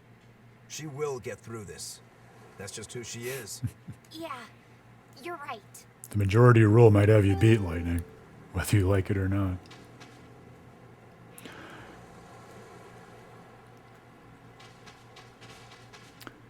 Yeah, it's interesting, Grail, what you were saying, again, expressing frustration that this kind of side quest wasn't in the main story. I'm almost starting to get kind of a similar sense to the sense I got and part of what I'm writing about with regard to Tales of Vesperia, because a big part of what I think is really central to what it is that that game is trying to say is the idea that the individual stories and values of all the different characters in the party are irreducibly borne out in these optional side quests that don't have very much to do with the main story.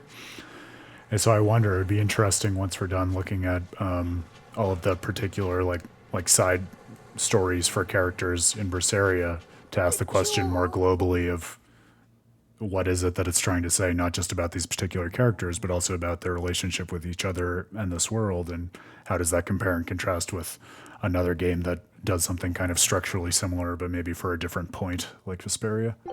It's smashed to bits. I'm sorry, Eleanor. I know how important it was to you. It's our fault. We were too reckless. We're sorry, Eleanor. You better be sorry! That thing must have been worth a king's ransom! Magilou, stop that! It's fine. Going easy on a demon wouldn't really suit you guys. Besides, my mother imparted kindness and generosity upon me, and those are more valuable than any jewel. Yeah, that's a really interesting observation, Pottery. So what would you do with that, especially since we spent a lot of time earlier in the stream talking about the prevalence of just family relationships and also absent family relationships more broadly in terms of stuff like, you know, Velvet with her brother and Rokuro with his brother who's not there and Eleanor with her mother who's dead. Is there a way to overlay that with the idea of childcare that's interesting? Do you see it coming out in different ways? Our scout ship has returned. At minimum, we should definitely keep an eye on it as we work through the other side content Well here. done! I'd expect no less from Ifrit's crew.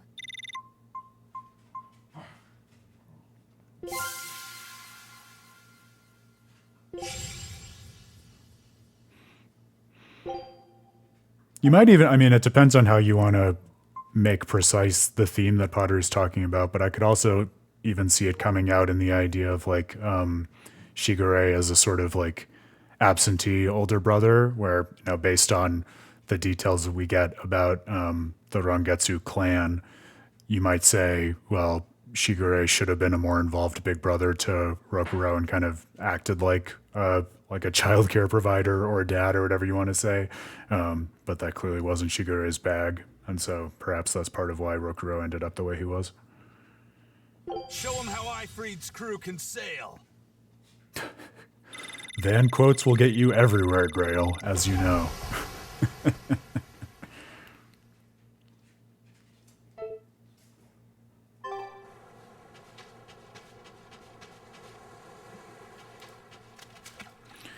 Yeah, and without going through and thinking about that in relation to every single parent-child dynamic that you mentioned, Pottery, one really poetic way in which that comes out, of course, is so much of the journey is about Fee, the Malik, figuring out how to be his own person and step out of the shadow of those who are caring for him or being paternalistic.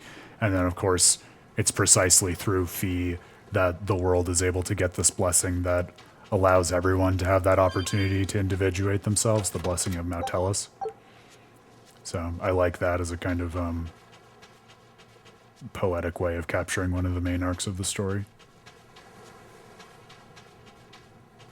Because that does ring true to Mautellus as even as he's understood in Zestiria after that, you know, like it's a blessing that could easily fall into the category of the kind of paternalism that the Abbey exerted on the world hegemonically, but because of the kind of thing that Mautellus is and the kind of story that brought him into being, as we know from Berseria, the world is able to avoid that fate.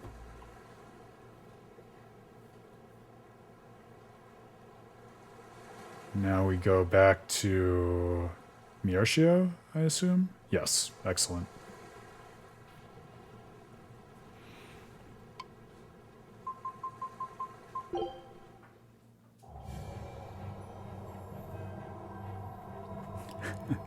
That's half true, Grail, especially if we're thinking about games we could play next. I would lump Legendia more into the category of one like Dawn of the New World, where I think Aaron just didn't give it a chance and didn't go into it with the right attitude the first time, and didn't even finish it because, well, for those who have played Legendia, its plot is structured in an unusual way, and it's easy to put it down before I think the game wants you to. So it's one that I'm looking forward to digging into with fresh eyes now for all those reasons.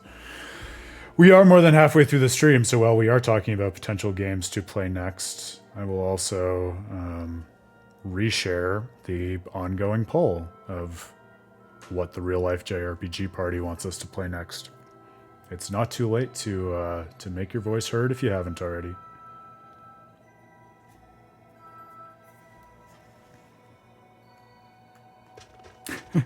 I don't know, Padre. I kind of liked your first instinct there. Like, yeah, of course, Melchior is the, father figure to Magilou, but I think she does pay it forward in terms of the way she treats and maybe mistreats Bienfu.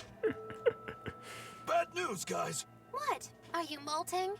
This is serious. Kamawana has gone delirious from her fever. She turned into a Therian and went crazy. Where's Medusa? She used herself as bait to lure Kamawana away and keep anyone here from getting hurt. They look like they were headed for Mount Killerhouse, but I'm not sure how long Medusa will be able to hold out. We need to go after them.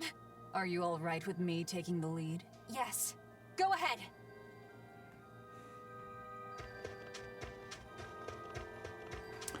All right, to Killerhouse we go.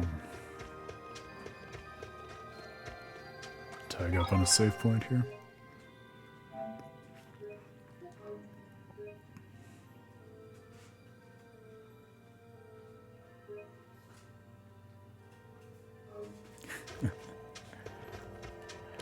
Well, I've said this before, Grail, but I'll keep re-emphasizing it until we have come to a decision that we're happy about and we know where we're going next.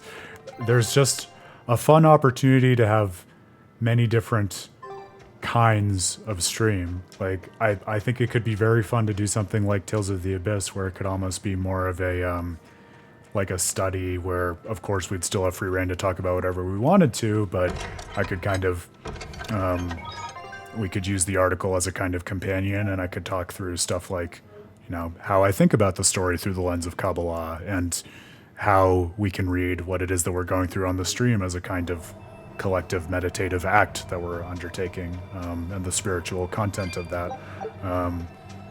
which would be, one could imagine almost more didactic than if we were playing, for instance, a Tales game that I hadn't played before, and we were just theorizing and developing ideas as we went along, or one that was in conversation with other stuff we've already done and doing more of a intertextual reading. There are many options, many different flavors. Or doing something like Tales of Arise and, reading and engaging with it as preparation for new content that's coming out.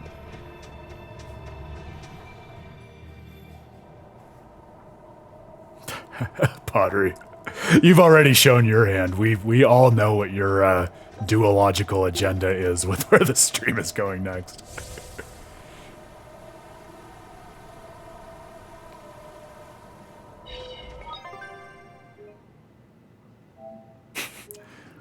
Damn, Grail. I thought you said logic has no place here. Look at you logicking your way through Medusa versus Kamoana.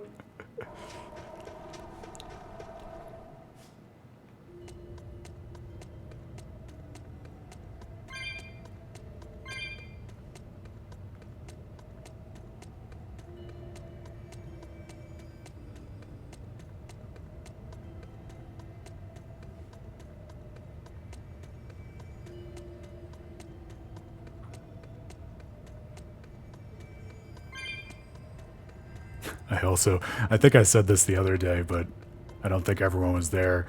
For all the writing that I've done on Tales of the Abyss, I'm almost certainly going to go back to it. Not for a full-fledged extra article, although I'm sure I will at some point, because God knows you could say so many things about any of these games. But I realized the other day that was kind of a major and very interesting Kabbalistic concept that I totally overlooked just because it didn't occur to me when I was working through it, and something that's also very central to Tales of the Abyss. So I think I might write a small just like addendum or supplement to cover that. So the Abyss is boundless and deep, and begging to be further probed. Oh man. It's more harrowing than I expected to go back to Kamoana as a Therian, this late in the story. If you need to, if it means you'll go back to your sweet, normal self. Stop!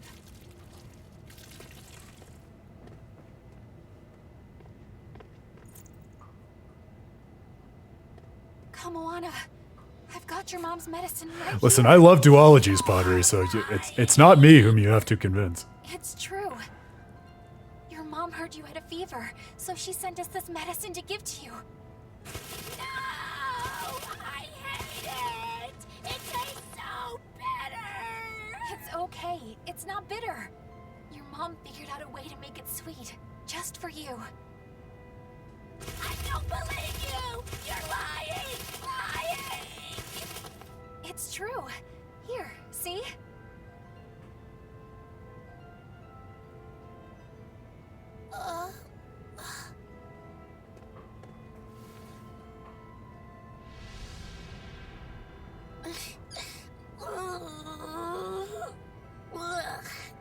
It's still bitter. You lied to me. I know. I'm really sorry, Kamoana. But I had to.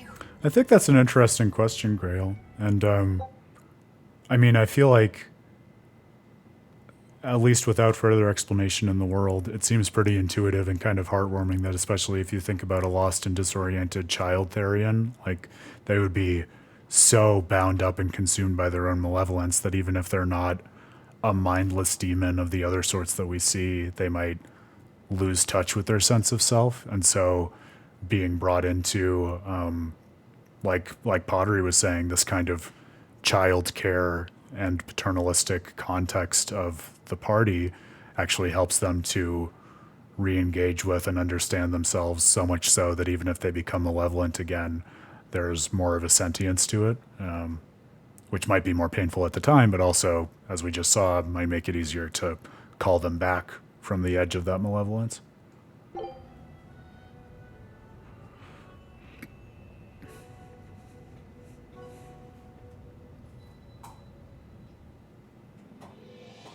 Kamoana's fever has finally broken. She seems to be sleeping soundly. Well, that's one crisis averted. Eleanor, I couldn't have done this without you. Thank you. I was just following your example. You're really prepared to pull out all the stops for her, aren't you? I am. I don't know how this will all end up, but it just feels like the right way. I may be weak, but as long as I can stay true to myself and live life as fully as I can, I figure my mom will maybe understand. You already seem pretty strong to me, Eleanor. Seriously? What could ever make you think that? It's the parts you don't think about that are the strongest. That doesn't even make sense. A mother's not ever going to be that hard on her child, no matter how they turn out. Mothers just want their children to be well and to live a happy life. I'm sure that's what yours meant for you. You think? No, I'm not going to do that. If you ever become a mom yourself, you'll understand. I can't say I plan on it right now, but duly noted. Many, many NPCs in this world have other ideas. Is it? It's just, you see, we're just having a little girl talk amongst ourselves. You're free to join if you like, though. What? No thanks. Sorry to interrupt. Maybe I shouldn't have teased him so much there. I may not be a mother, but I think I do understand. When I'm around Laphicet and Kamoana, strong or weak, level-headed or a little lost, it doesn't matter. All kids deserve to have a good life. It is written in the score. Hope surpassing reason. Yeah, I'm loving all of these little portraits of the characters, so I'm excited to go on and see more. I think the thing that's really cool and touching about that to me, I mean, what's the description of the trophy? I'm actually interested in that. Proof Eleanor found her answer. Oh, a nice allusion to the whole motif of finding your answer that we saw in Tales of Vesperia and talked a lot about. She sees with her own two eyes now, but where is her gaze fixed? I think it's interesting because, you know, here in Eleanor, we have this former exorcist, someone who tried to figure out how to find her way out of despair and kind of failed by adopting someone else's very abstract and collectivist ideology, which was, I mean, in the first place, not really good for anyone, but in the second place, really kind of antithetical to Eleanor's very deep and passionate, like, understanding and engagement with these sorts of personal relationships between mother and daughter, child and parent, everything like that.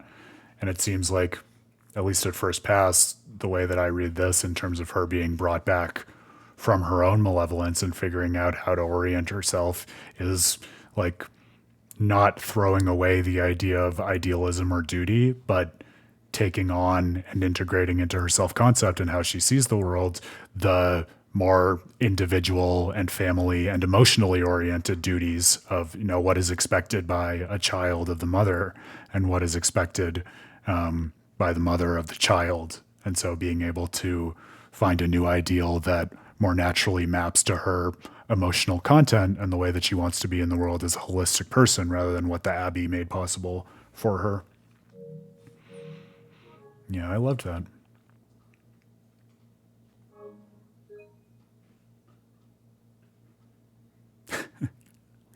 It wasn't that far of a reach, Grail, but I think even we talked about that back when it came up in Zestiria, right?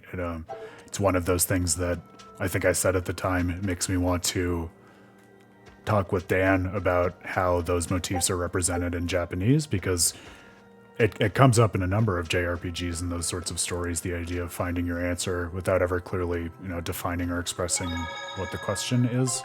And I wonder whether it's something that is expressed by a different kind of turn of phrase or concept in Japanese, and that's just kind of how it's been standardized in translation.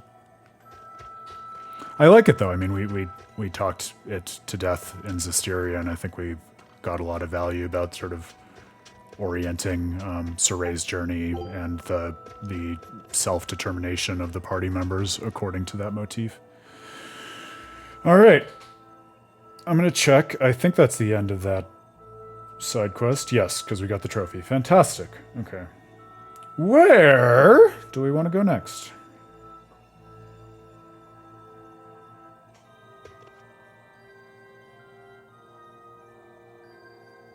Oh, well, we had that whole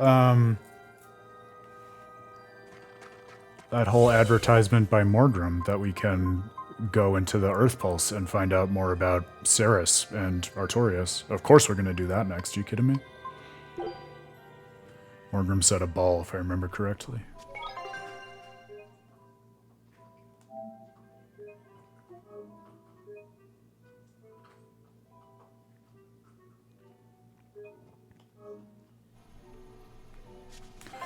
Yeah, I'd agree with that, Grail, and I forget whether this specifically came up in Zestiria, but I think, especially when you're trying to schematize and make sense of the overall character arcs of these protagonists in, like you say, very complex and robust JRPGs, I think, I won't say more often than not, but I think you get in a decent number of those games at least this idea that characters set off, you know, implicitly seeking the answer to a question they don't understand yet.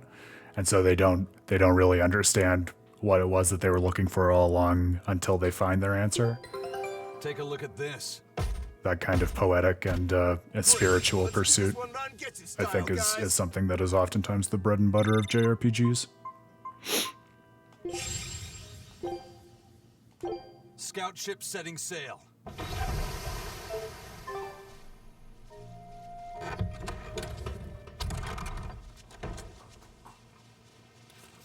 And then, of course, on the other end of it, you have JRPGs that are very explicit about the questions, but the questions to the point that we're talking about are more like koans than anything else, without direct or obvious answers or even meanings, but the point is to excavate them over the course of the story. I'm thinking in particular of Near Gestalt, with the great sequence at the end where you're being challenged by these doves who speak, and they say, "To whom does the true voice speak? To whom does the true form show itself? You must answer." And obviously that line has left quite an impression on me, because I don't think I've played through Near Gestalt in, gosh, probably almost a decade at this point. I really owe it to that game and my my appreciation of the series to replay it at some point in the near future here. But yeah, it's got some thinker lines, to say the least.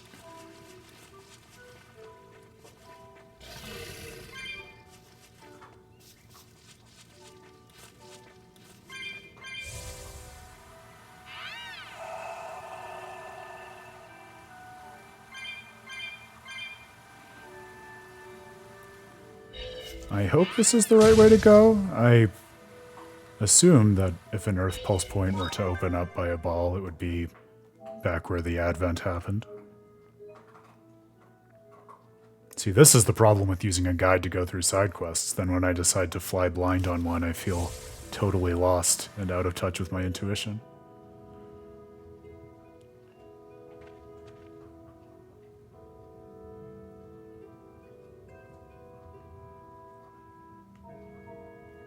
Is that a typo for Tokyo Xanadu, Grail, or is it Toiko Xanadu? Just so I can make a note of its name so that I can check it out. Because I definitely will. I appreciate that. And that's not a side note. We're shooting the shit about JRPGs. That's right squarely in topic. Fantastic. I'll make a note of that right now.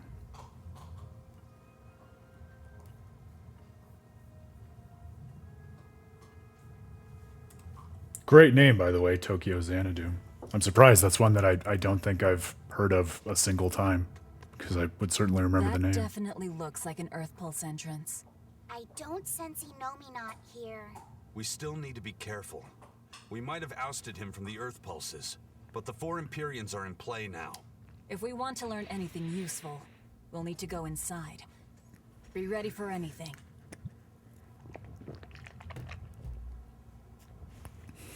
Okay. I'm scared when the game tells me to be ready for anything in the post-game. Please, no Spiral Draco! I'm begging you. Still have acid flashbacks, man.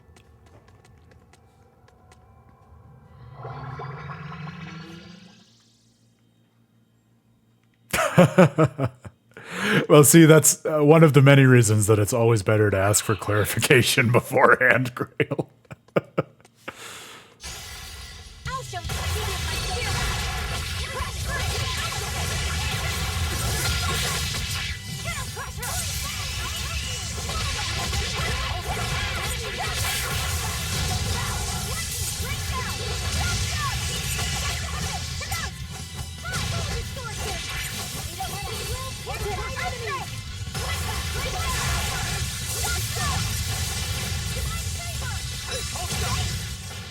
Sorry to cut you down.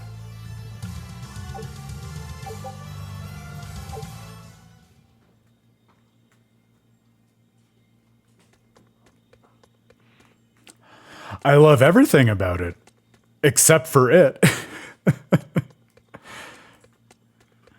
Which is to say, the idea is great. Even the complexities of the fight, I appreciate. But as a mere mortal, the act of getting through the fight is not something that I relish.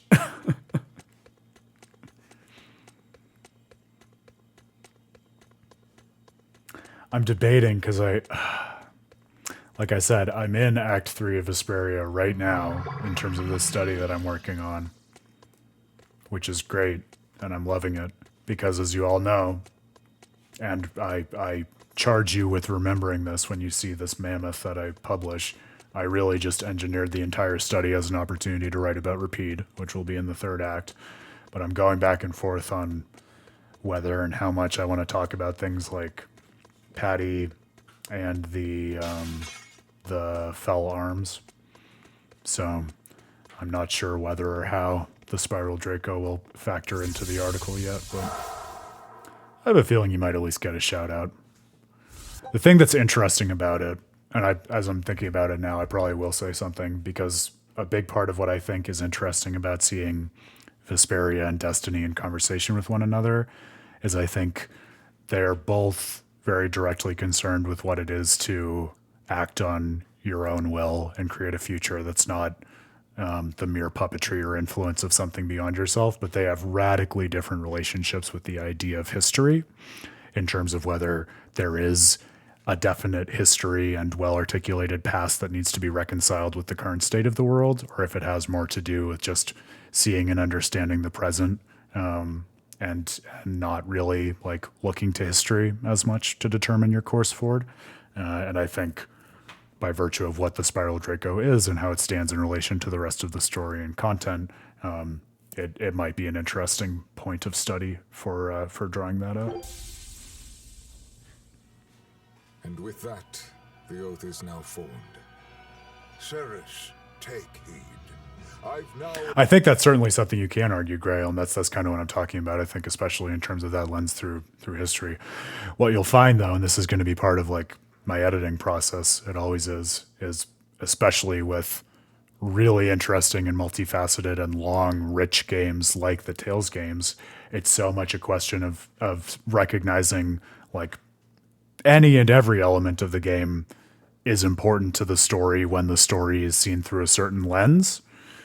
It's a matter of figuring out what is the lens through which you want to see it and engage with it with people, and then being really brutal and honest about what's important to that lens and what should be left to the side so as not to distract from the focus. So it's a lot of reconciling lenses in a study, half of which is concerned with Tales of Destiny appropriately. Embedded a portion of the art formula within your corporeal form. Over the next several months, it should take hold and crystallize using the power of the oath. The art you'll use to control the power my body has accumulated? That is correct. Brunhild, the sorcerer's ring. It is an art that was lost long ago on this continent. Reviving it requires considerable investment. A side quest about the Sorcerer's Ring was not on my bingo card for Tales of Berseria, but I'm here for it. So that is why you tied the oath to my life force. The formula will only be completed once I've died. Do you have something to say? No. I understand that this is a necessary step in order to realize armatization and bring Inominat under your control. And even though Siegfried possesses a similar power, Lord Melchior has yet to successfully locate the device. Knowing that, our research must be accelerated. That is the only reasonable way. Then you understand. From here on, you are to focus on completing the Sorcerer's Ring. As you say. I trust you're not having any second thoughts about this? She's a Malak, here to serve and nothing more. And today she's proved herself quite loyal. Yes, I am Ceres. I am your Malak. I am simply a tool for you to fulfill your ideals.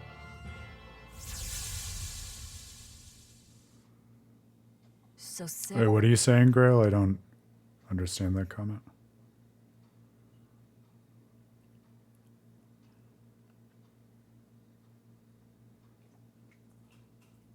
Ceres took her oath to make armatization possible. But what a heavy price to make her pay. And Artorias did it knowing that she was his reincarnated wife. Oh, who am I to talk? There was a time not long ago when I'd have done the same thing. Regardless, things are now starting to come together. What happened to Ceres and to Eifried and Siegfried? It's all related. This all occurred so Artorius could armatize with Innominat and control him. And then Velvet ended up devouring that power and making herself public enemy number 1. Oh yeah, I've got How you. deliciously ironic. No, Ceres knew what was going on, and she still... But the Abbey has secured Siegfried's formula, and they're almost certainly using it to complete Innominat's Armatus. Let's keep going, Velvet. Yeah, we've come too far to turn back now. I'll see this through to the end. This is a cool echo of the later stages of Vesperia's story and some of its side quests too, where you realize that all of these different threads that you didn't realize were connected were all sort of various offshoots of what it was that Alexei was working on and trying to achieve. It's interesting to see something similar coming together with all of the motions of the Abbey and Artorius' ambition to armatize with Innominat.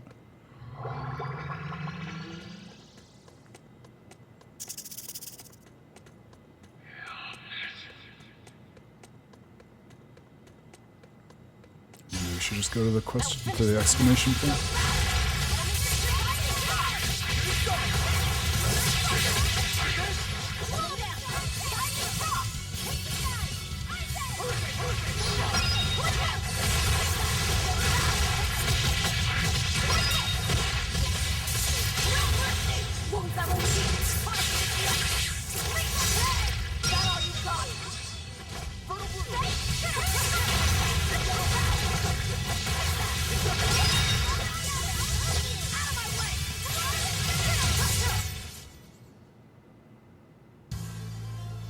I still need a lot of training.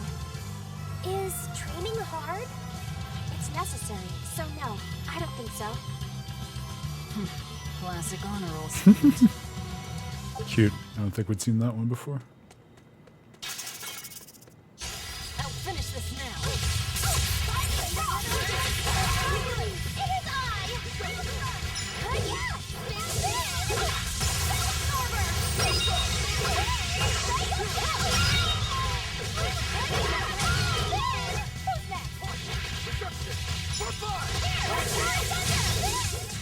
I'm not one to go easy. Hell Lady never truly goes away, Grail. She just recedes into the background sometimes.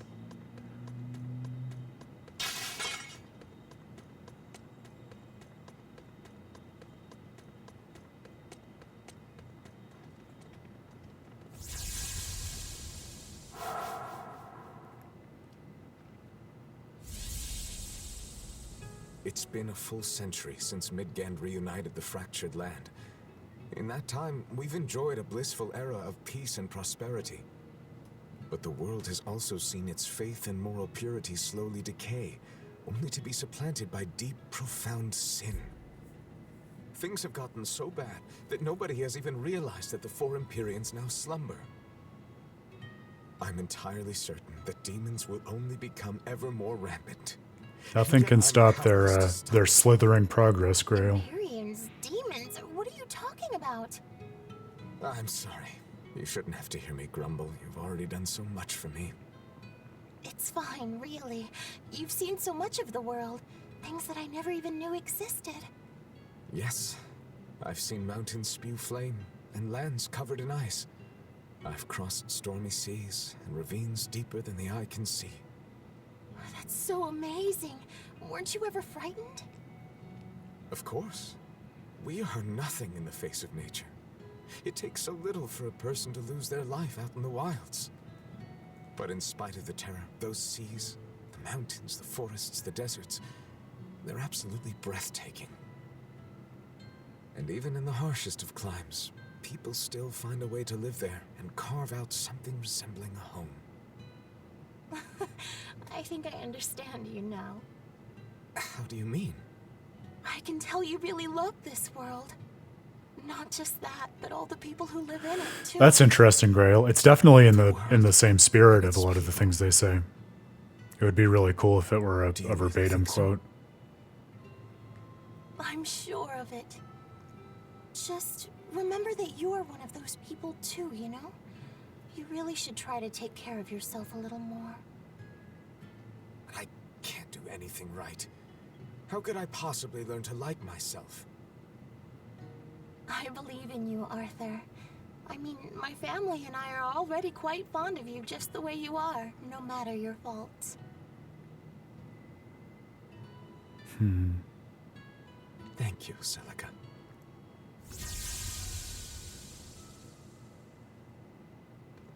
That was Velvet's sister and Artorias. That's how I remember Celica. And him, too. I see. Lord Artorias. Eleanor, I know that the Exorcists believe from the bottom of their hearts that their work will save everyone. Perhaps. But that won't stop you from fighting them, will it? No, it won't. Isn't ignorance bliss? Should we really keep digging up the past like this? Velvet's never been one to pick the easy road. What's wrong, kiddo? I was just thinking, the Earthen Historia is supposed to be a vast record of world history. It could show us anything. So why does it only ever focus on events related to Velvet's life? Perhaps it's reacting to her presence. Or maybe, since this place used to be Innominat's vessel, his power is still influencing what we're seeing. If that were true, shouldn't you be able to control the Earthen Historia, kiddo? You're supposed to be part of Innominat. Think of all the juicy secrets we could dig out of the past. Oh, I'm getting pins and needles. I'm not so sure. Having that much access might be frightening. Some things aren't so fun to learn about. Yeah, I'm with you, Grail. It's a really sad and touching story. It's funny, I think I mentioned on this stream before, back when Dan played Tales of Symphonia for the first time, we had this long conversation and kind of debate over whether Mythos is a sympathetic villain. Because I really don't feel as though he is, and I don't feel like Tales of Symphonia represents him that way, nor that it wants you to see him as sympathetic. But I agree with you. I think Artorias is very sad and sympathetic. I was almost thinking, actually, during that scene when he was reflecting on just the natural wonders of the world and spending time with Celica in a way that he hadn't before, he almost struck me as resonating with Duke, who I think is someone else who has a lot of pathos and is kind of sympathetic and sad in his story, right? Because I think in contrast with really misguided and less likable villains like Mythos or Van or Volron or what have you, Duke and Artorias both seem to recognize there's this threat of chaos according to which humans can basically unravel the world and themselves, whether it's malevolence or, driving the air and the natural energy of the world out of control. And so they're both desperately, based on their own personal losses, trying to find a way to fix that on a global scale. And they just, by virtue of not being able to process everything that's inside, they end up going about that in the wrong way and falling apart, but in a very sad and relatable way, I think. So as much as like the substance of his plan and what he does seems to share a lot with Mythos and the Age of Lifeless Beings, it seems like his approach and motives resonate perhaps more with someone like Duke, at least from where I sit.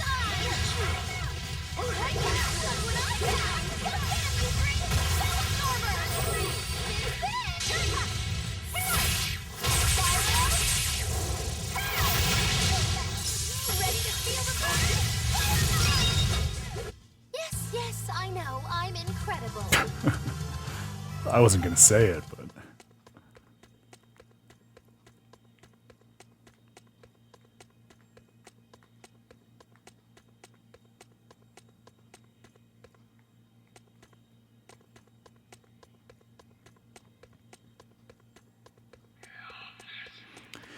I think if I were to go back to Symphonia again for another article in the near future for Tales of Praxis, the thing that I would want to write about would be focused on trying to get to the bottom of this and to answer for me a really pressing and specific question that I don't think I've ever fully processed, despite how many times I played it as a kid and even during the remastered version, which is, what is it that Mythos is trying to achieve or learn for himself when he disguises himself and travels with the party and befriends Genus, because I think if there's a sense in which he is sympathetic, and if there is any opportunity in the story for him to be redeemed, I think it has to be during that sequence. And there is something that to me is kind of like inscrutable, but almost human and almost relatable during that time he spends with Genus. And I think Genus's ultimate rejection of him for that reason is kind of heartbreaking and in many ways the nail in Mythos's coffin. But the game does a beautiful job, like so many of the Tales games do, of, I think, showing a lot through that without offering any kind of explicit commentary or lesson from it. So I think it would be really fun to spend some more time wrestling with that and trying to unpack Mythos in that context.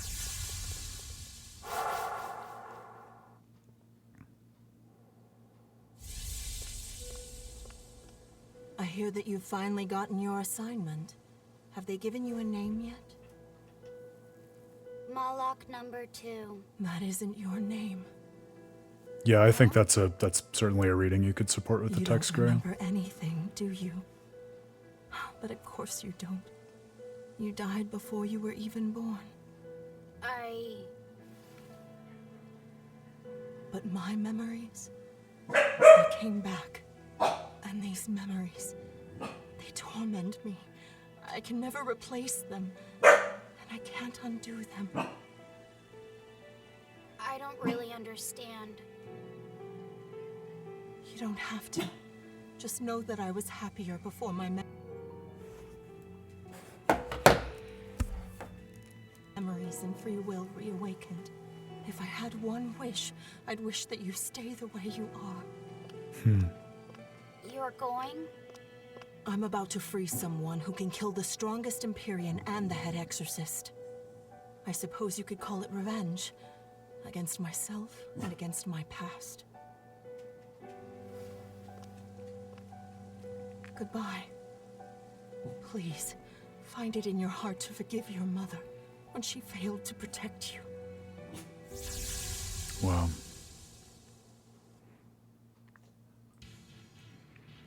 That actually reminds me a little bit of Tales of Destiny. There's a very similar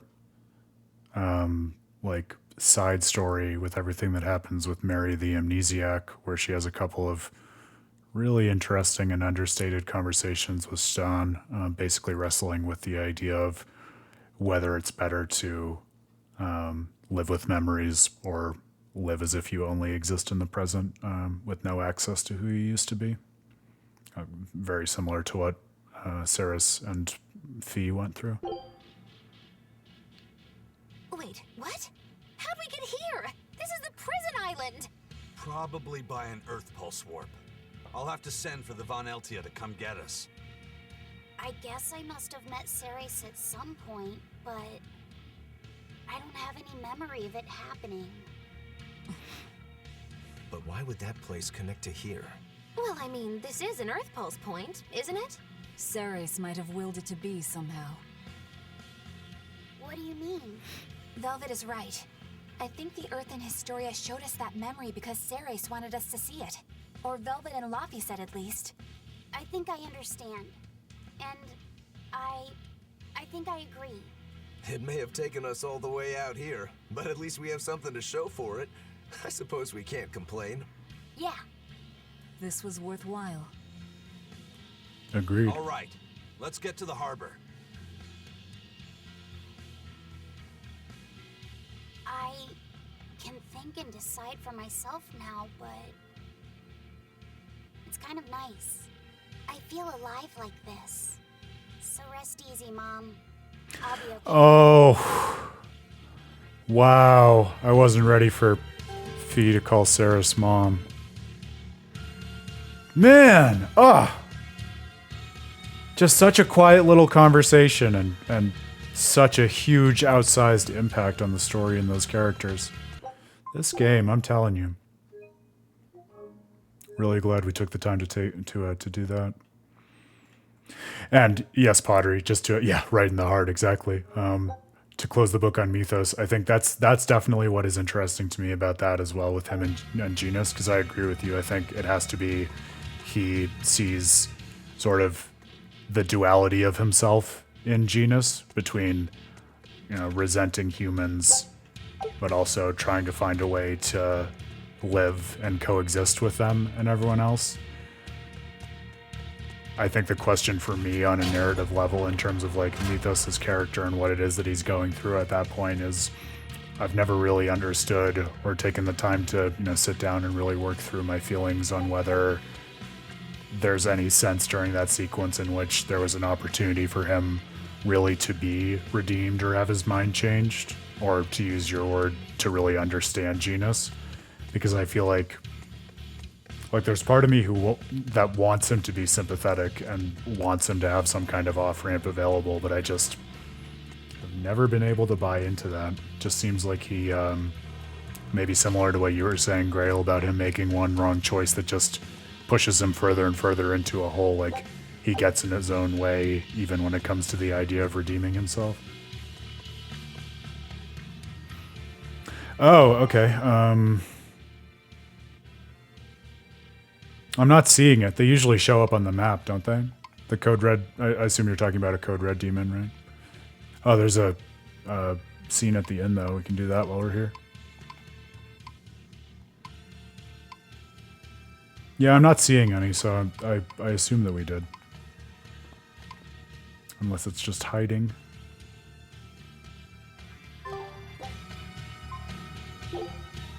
They don't?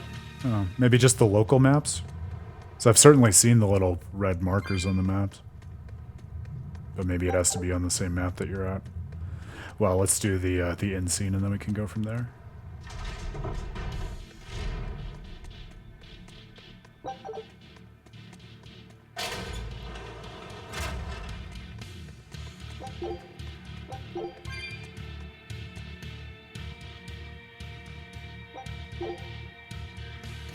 How many times do I have to tell you? You just don't get More it. dial, yes! This game knows what I like. Just making a lot of trouble where there shouldn't be any, old man. What did you just call me? Say that again. I dare you. Both of you, shut up already!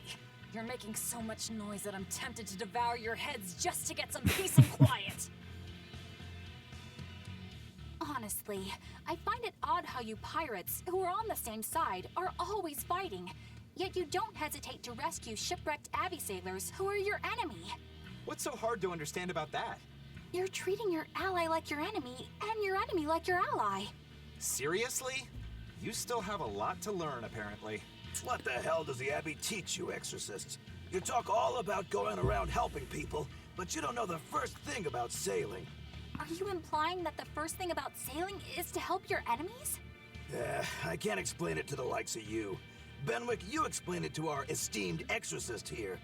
Well, you see, when somebody out at sea is in trouble, we don't refer to them as allies or enemies. You might think nothing of being aboard a ship, but take a moment to think about how vast and deep the ocean is. Now imagine if you weren't on a ship, if you were out here alone. Sends chills down your spine, doesn't it? I guess I can't argue with you there. Out on the sea, even just a single board of driftwood can mean the difference between staying afloat and succumbing to the depths of the water. That's why even when we raid and sink a ship, we pull up anybody who took for the water, and we bring them aboard. I know it sounds hypocritical to attack someone's ship and then rescue them out of the water, but that's just the way things are on the sea. You pirates are an interesting bunch. Plus, if the people we rescue end up getting another ship, we can attack them again and take all their new loot. You don't go and kill every last prickle boar in the forest, or else you won't have any more to hunt later. It's the way of the world. And my faith is gone. All right. Not dissimilar to the Why were party, you two though. fighting to begin with? Oh, right, that! I remember why. Benwick here came up and started squeezing lemon juice on the perfectly fine fried chicken I just made. That I bastard. wouldn't do that. It's normal. The way you drench it takes away all the seasoning and complexity of flavor that I worked so hard to get right. No way. You have to at least put that much on, or it's not worth eating at all. Oh, forget about the chicken. Who wants to douse these two in a bucket of water instead? Make it ice water. Yeah, interesting, Grail. When you say that about Mythos, are you just saying you feel like the fight isn't long enough, or is there some particular aspect of his character or nature that you feel like doesn't come through in the fight that an additional phase would speak to. Take a look at this. Well, well. Now here's a fine haul. It worked! Huge success! I always felt as a kid, and I felt this way going through the remaster as well, Good luck out there. Don't come with back the in way time. in which his final phase is like a synthesis of the 3 symbolic enemies you confront in Welgaia before that. I almost read that whole part with the Welgaia confrontations that also feature like the different aspects of Mythos and then those actual fights. Like I see that all as sort of one extended journey through the boss fight, which makes it feel more extended to me.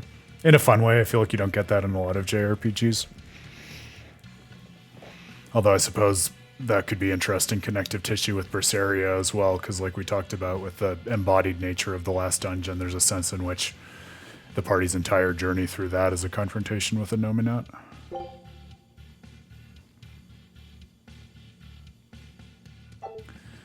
Yeah, I suppose if you're looking for a final boss challenge, Mythos isn't going to do it for you. Show him how Ifrid's crew can sail.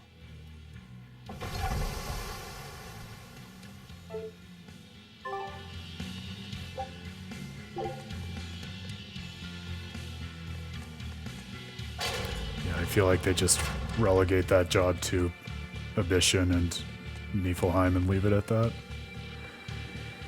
All right, where were you saying this this Code Red demon was? Do you remember? I guess I can look it up too, but while we're here, happy to go on a little scavenger hunt if we want to. Knock it out.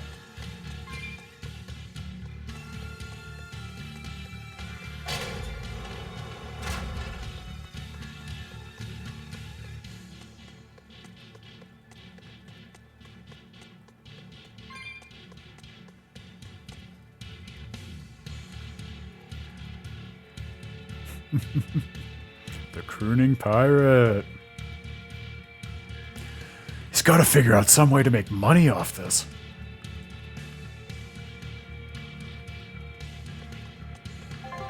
All right, on the way to the pit.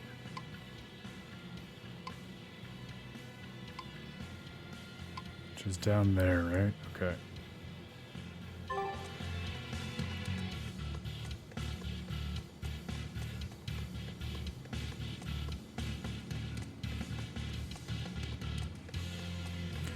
I think this is the right way, but you just, I'll leave it to you to yell at me if I'm going in the wrong direction.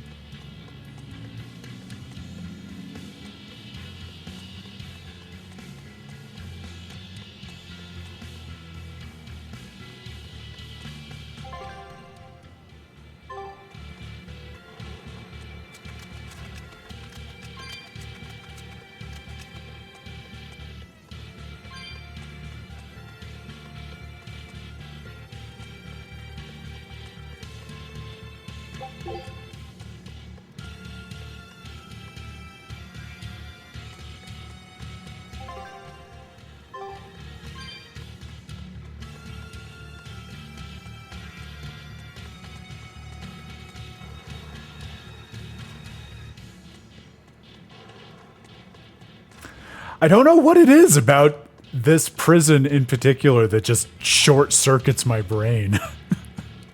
It's not that complicated.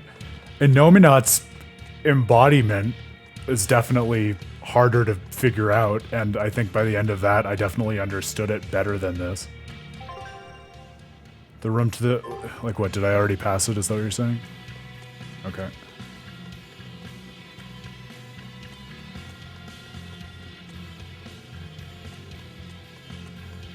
I think it's just that the various floors and paths, like, mesh together in some way that I don't understand. Oh, you mean the cell block up there? All right.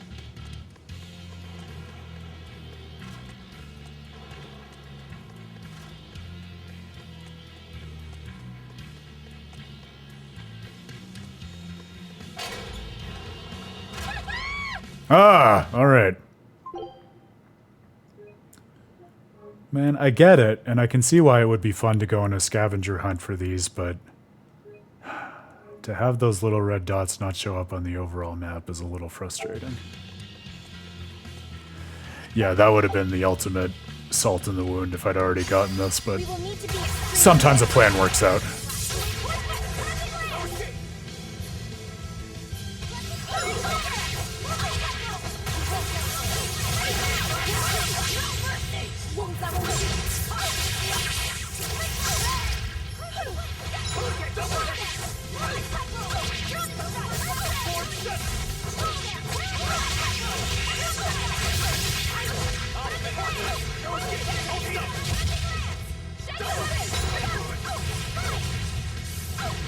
I believe you. Well, it's not that other one that resists every damn element, so hopefully, knock on wood, it won't be too insurmountable for us on normal.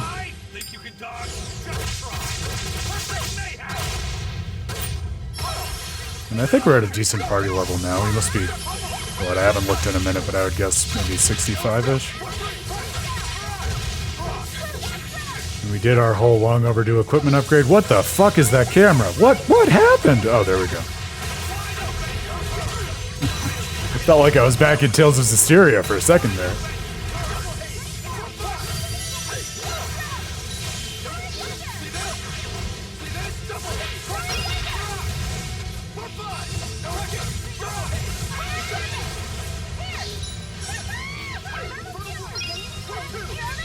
Does it resist physical on top of the elements, Grail? Like it just resists literally everything you could throw at it? Because then I would wonder what they want you to make the game plan if that's the case. There's got to be a method to the madness. I can't imagine it's just there to make you have a bad time.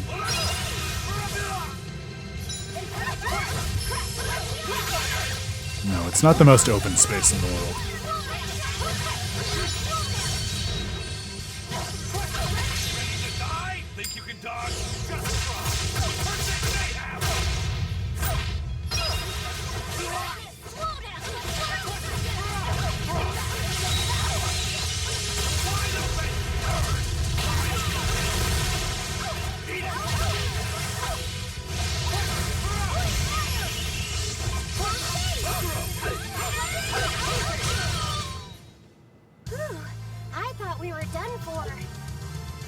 We'll have to go back and check it out at some point.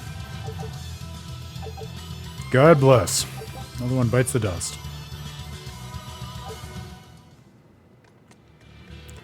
Worth the trip. Yeah, level 63. Oh, pretty good intuition for that, Aaron. Alright. Back to looking at the side quests. Well, the next one that was right on the list when I looked back at it was Magilou's Menagerie, so I feel like that as much as anything is a... Oh, there was more Zavid! Well, we might have to do that. I didn't realize there was more Zavid. I thought we had seen that through the whole way. And then we'll go back to Isolt for Magilou's Menagerie.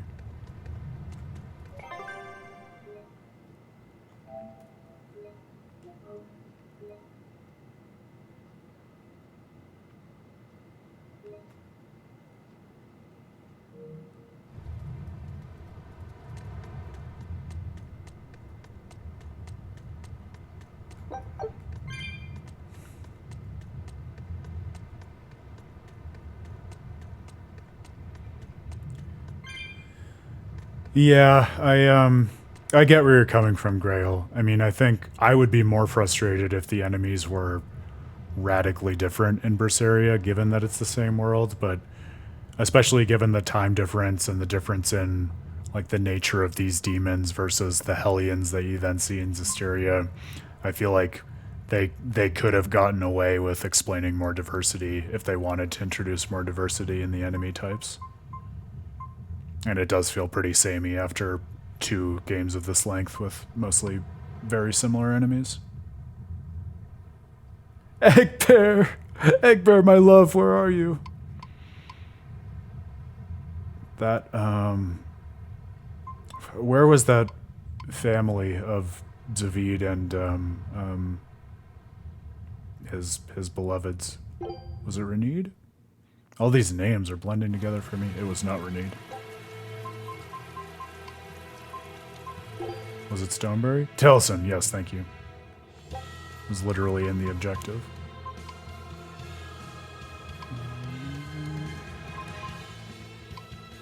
There it is.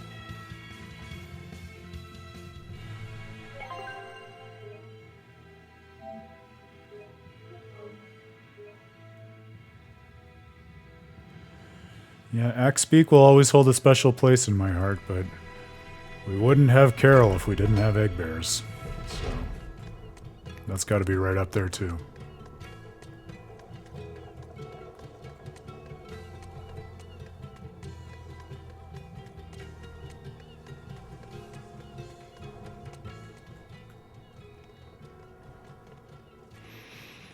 Oh, it's you! Thank you for everything you've done.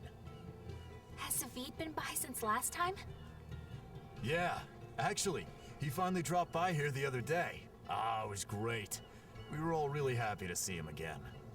What about Theodora? She wasn't with him, but he made it sound like her problems were finally all resolved. He said they were going to travel together. Oh, Carol. But we don't feel lonely. The most courageous coward in the world. We are. We'll always be together in our hearts, and they'll never forget us. He told us that we all share a strong bond, and it's all because... Because that's Cived's way, right? Nuh-uh. It's because that's our family's way. All of us. And it's a wonderful way to be. Your legs are shaking. You're kidding! Yeah, I am. Yeah, that's what I think too. Zvid told us that because he has family here, because he has somewhere to come home to, he'll be able to travel with an easy heart. And he left us with a huge pile of money. We told him we didn't know what to do with it all, and he just laughed. He said we could use We know which games we're about. We're all consistent in that, I think. If you ever see Cited on your travels, please give him a message. Tell him you'll always have a home here. Of course. We'll make sure to pass it on to him. See ya! Well, y'all can be excited. You're going to get a lot of Carol in this study of mine. He stole the spotlight in a way I wasn't even planning for. Security for the transport. True to his character, I guess. But the transport's got more than enough as it is. A few days back, a Gald convoy got raided. They lost everything, down to the last coin. Thankfully, no one was killed, but the raid was such a clean job. HQ thinks it must have been the work of a pro. The demons already have us stretched thin enough, and now we have to deal with bandits on top of that? No, and that's what I was saying, Grail. I mean, the more you think and spend time meditating on that scene, the less you can talk about Vesperia without saying something about it.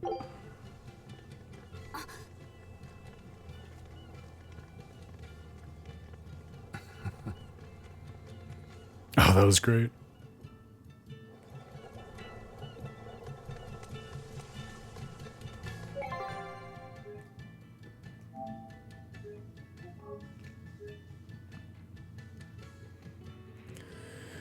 Zvid already starting to reshape his path in the wake of everything that happened with Theodora and Dyson, it looks like. Alright, now we're off to Isolde.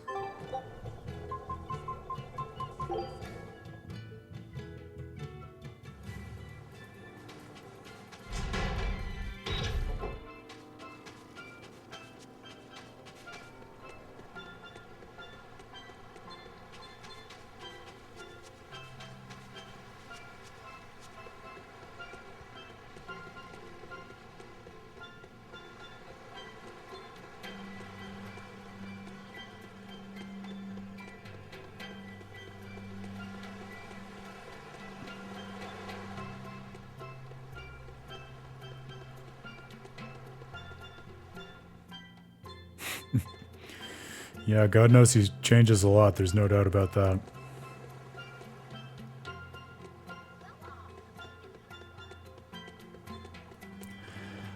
I don't know, though. I find it pretty easy to believe that Zvid, especially as we see him in Sisteria is and further grows into the kind of guy who would keep tabs on that lineage and be a kind of silent protector just because he cares about them and wants to do right by them, even if he's not an active or even visible presence in their lives. There's something that feels very fitting to his character about that for me.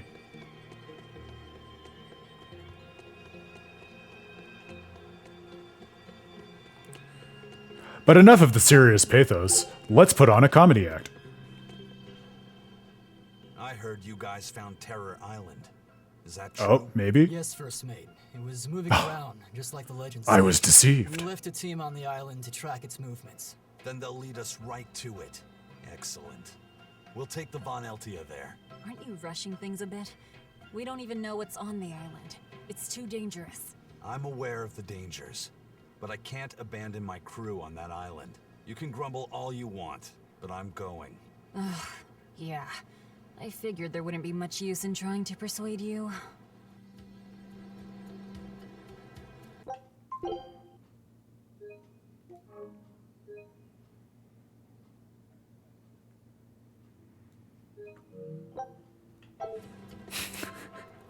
Oh no!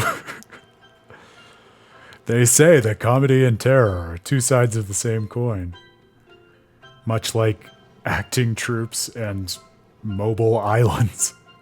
No, I don't want to do that. It said, yeah, it's on the assault docks.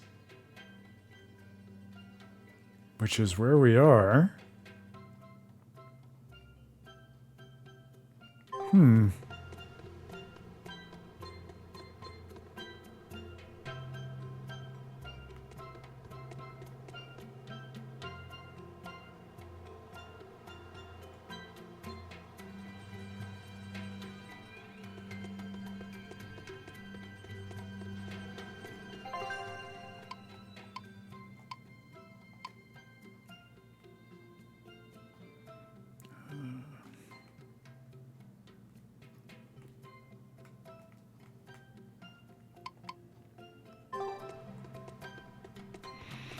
Maybe it's hiding in the tavern for some reason, even though they talked about it being on the docks.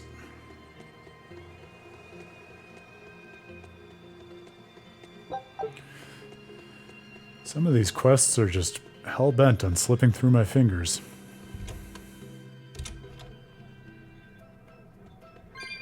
You look like a promoter. We were hoping to put on Yes! Any All way right. you can fit us Second in? time's the charm. I can, but folks in Yseult are picky when it comes to comedy. You'd better know what you're doing. I love a good challenge. Wow, Rokuro! Feel like helping out? Rokuro, yeah. I've always been interested in theater. I thought it would be good for building courage. I think you have enough courage already, but for now, I think we should set your sights low. I'll do most of the talking. You just respond to me and follow along. Okay, but if you start giving me some jabs, am I permitted to counterattack? As long as it's not with your sword.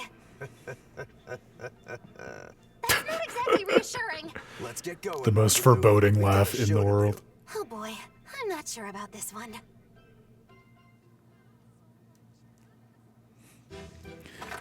Yeah, they sure do, Grail. What do they think we're paying them for? Come on. I swear I didn't mean to behead my comedy partner. It just happened. The weather's so nice in Yseult, isn't it? Especially the sea breeze.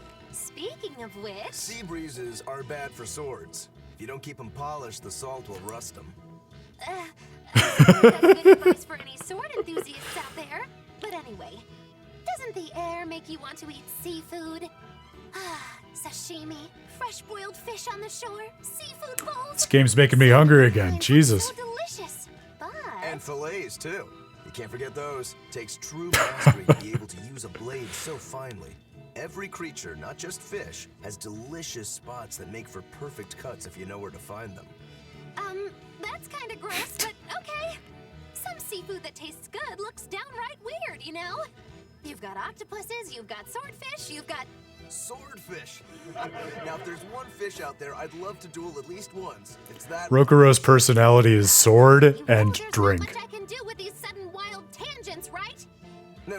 You see, I was just making a gag about how I'm a swordsman, so a swordfish would be like my rival, you get it? Oh, just shut up. Okay. Oh. Octopuses, swordfish, He's trying his best. deep sea anglerfish. Some say the more bizarre looking the fish, the better its taste. Maybe it's true. I love pufferfish, and they're really weird, round-shaped. Speaking of round things, I once met this round-looking guy named Armadillon.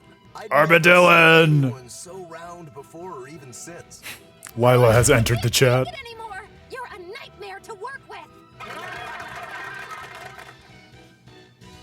Awesome. Pretty funny.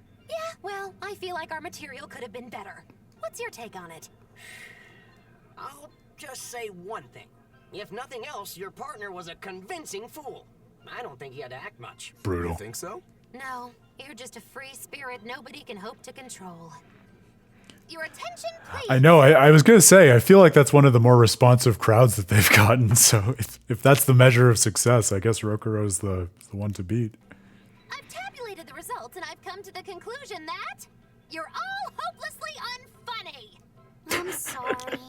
I don't really Are care how it bad. went, but when you put it that way, I get a little pissed off. Anyway, that's why I'll be teaming up with Bienfu to take on Magilou. Works for me. I'm ready when you are, Miss Magilou. Which bit are you gonna do? Your specialty, Cat Emperor? Or the surefire automaton assault? Neither. We need brute force to win, so I'm going with Elysian Thunder. Kershaw. That when things are at their peak, we're gonna hit the audience with lots of thunder, right? Right. Thunder in the form of relentless ad-libbing, as much as we can possibly handle. Okay.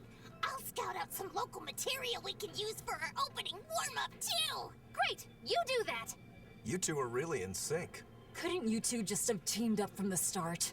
It's almost like the whole thing was an elaborate joke just so she could have this punchline. Well, now with The that, party was the let's make our comedy way to all Blue Roost along. And meet up with Magilou. The Abbey is telling everyone to stay away from the Palamedes ruins because a vicious demon has settled in them. It's a real Oh, vicious demon, you say? likes to call its buddies over just to devour them. And it's only getting more aggressive over time. Not even the exorcists have been able to keep it under control. If you know what's good for you, you'll all stay away from there too. A demon that devours other demons and gets more brutal. That sounds like venomization. If it's bringing in other demons just to eat them, then yeah. I'd bet it's acting on instinct. Trying to live and be strong, even if that means eating its fellow demons. Why, that's positively alluring. And how is that exactly? You know how when it's late at night and you just know you shouldn't have that snack, but there it is and it's so tempting? Game, stop. If it's been at this for a while, I bet it'll make for a pretty tough opponent. Yeah, and if Velvet devoured it, she might become a lot stronger. It sounds dangerous to me. To feed or not to feed? That is the question.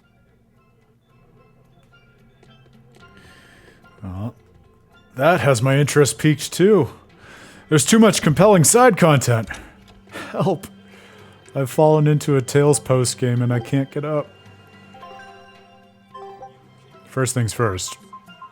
Seeing through Magilou's Menagerie. One has to have one's priorities.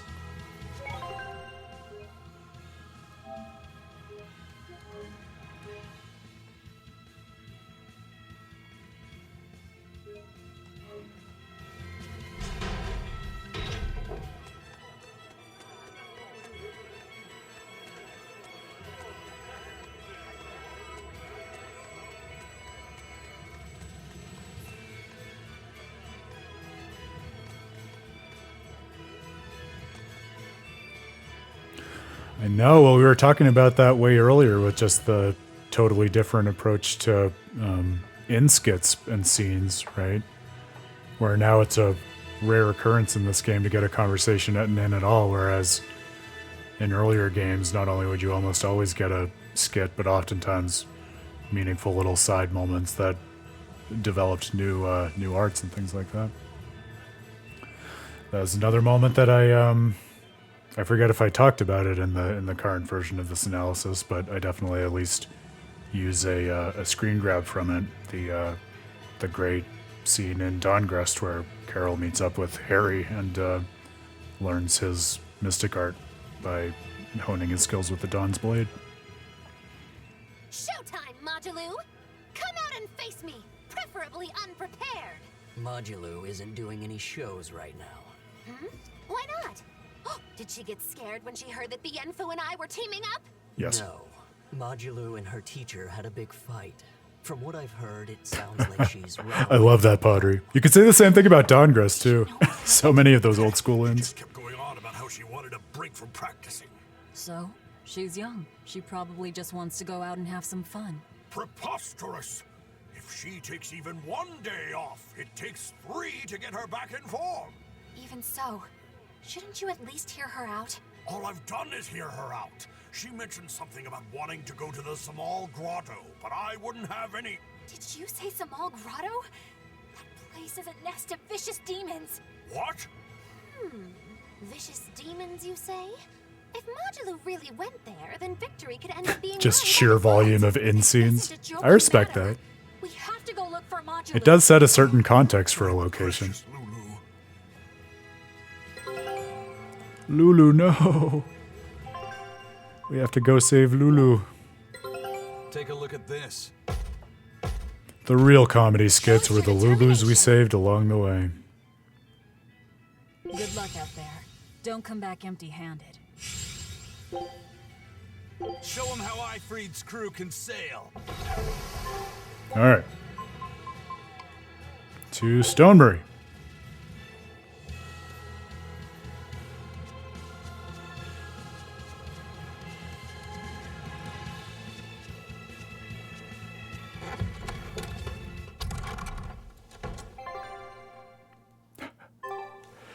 We get it, Pottery. You want an Abyss Vesperia duology.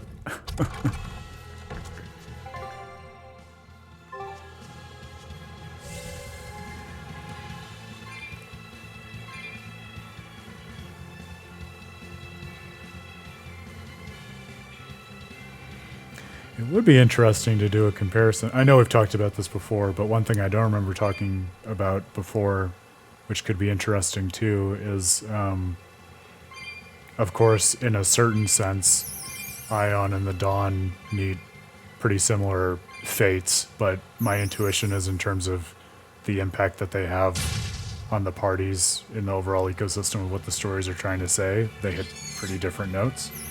So it would be interesting to stand up key character moments like that side by side and ask, what are the relevant similarities and differences?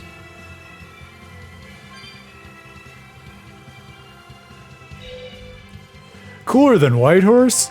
I don't know, Grail.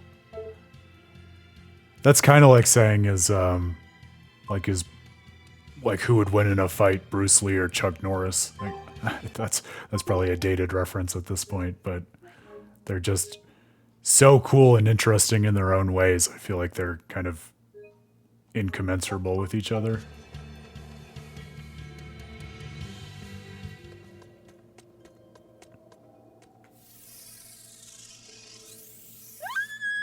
Lulu, look out! There's our little runaway.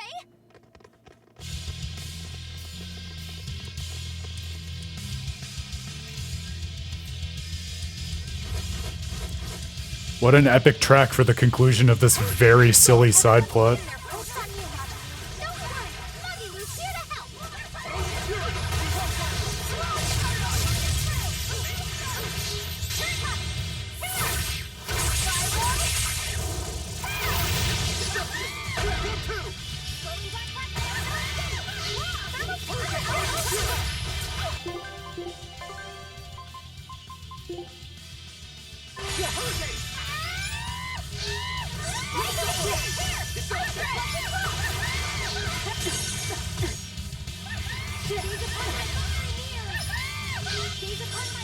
Oh my god, there are little ones too?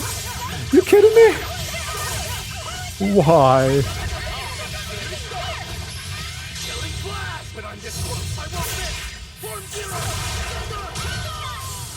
It's a very silly enemy for a very silly quest.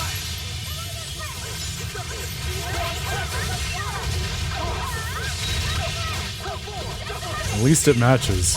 Unlike, again, the music, which I feel like could be even more fun for this silly side quest if it were like even like the track that we get when they're doing comedy performances. It'd be funny to have that fight with this over it.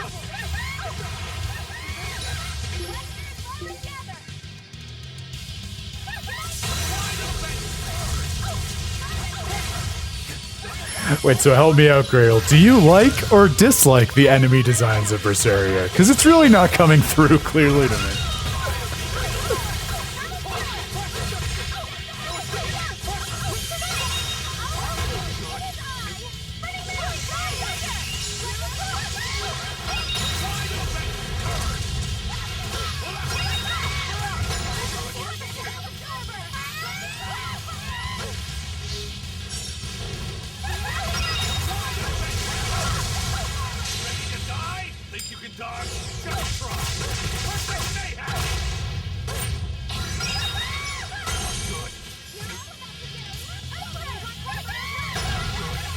Jesus.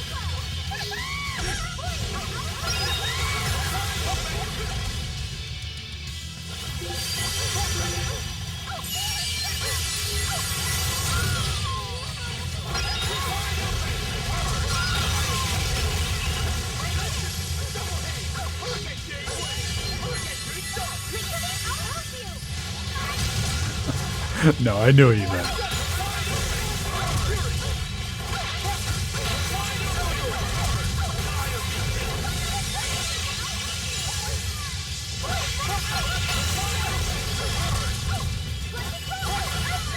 There we go.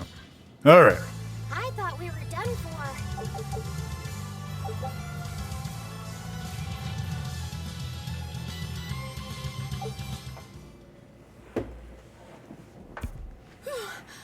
Thank you for saving me. Sometimes it really do be like that, Grail. Volta and ran away. Is that right? No, it's not like that. Say no more. I used to have a real pain of a teacher, too. I know what it's like.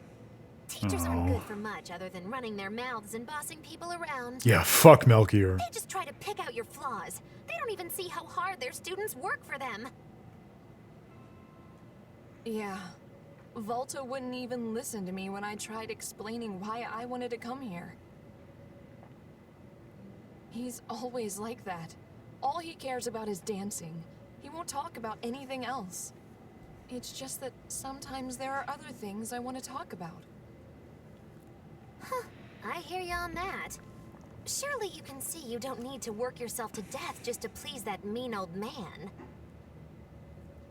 If you need somewhere to go, we always have room in Magilou's Menagerie. Oh. I don't know. I don't think I'm cut out for it. Lulu, are you all right? Sir? What are you doing here? What are you doing here? Don't you know this place is dangerous? I heard there might be an herb here that could make your injuries stop hurting so much. You came here for me? What were you thinking? You think it's just all right to throw your incredible talent down the drain? ABC, like Grail. Always be closing. Just a minute.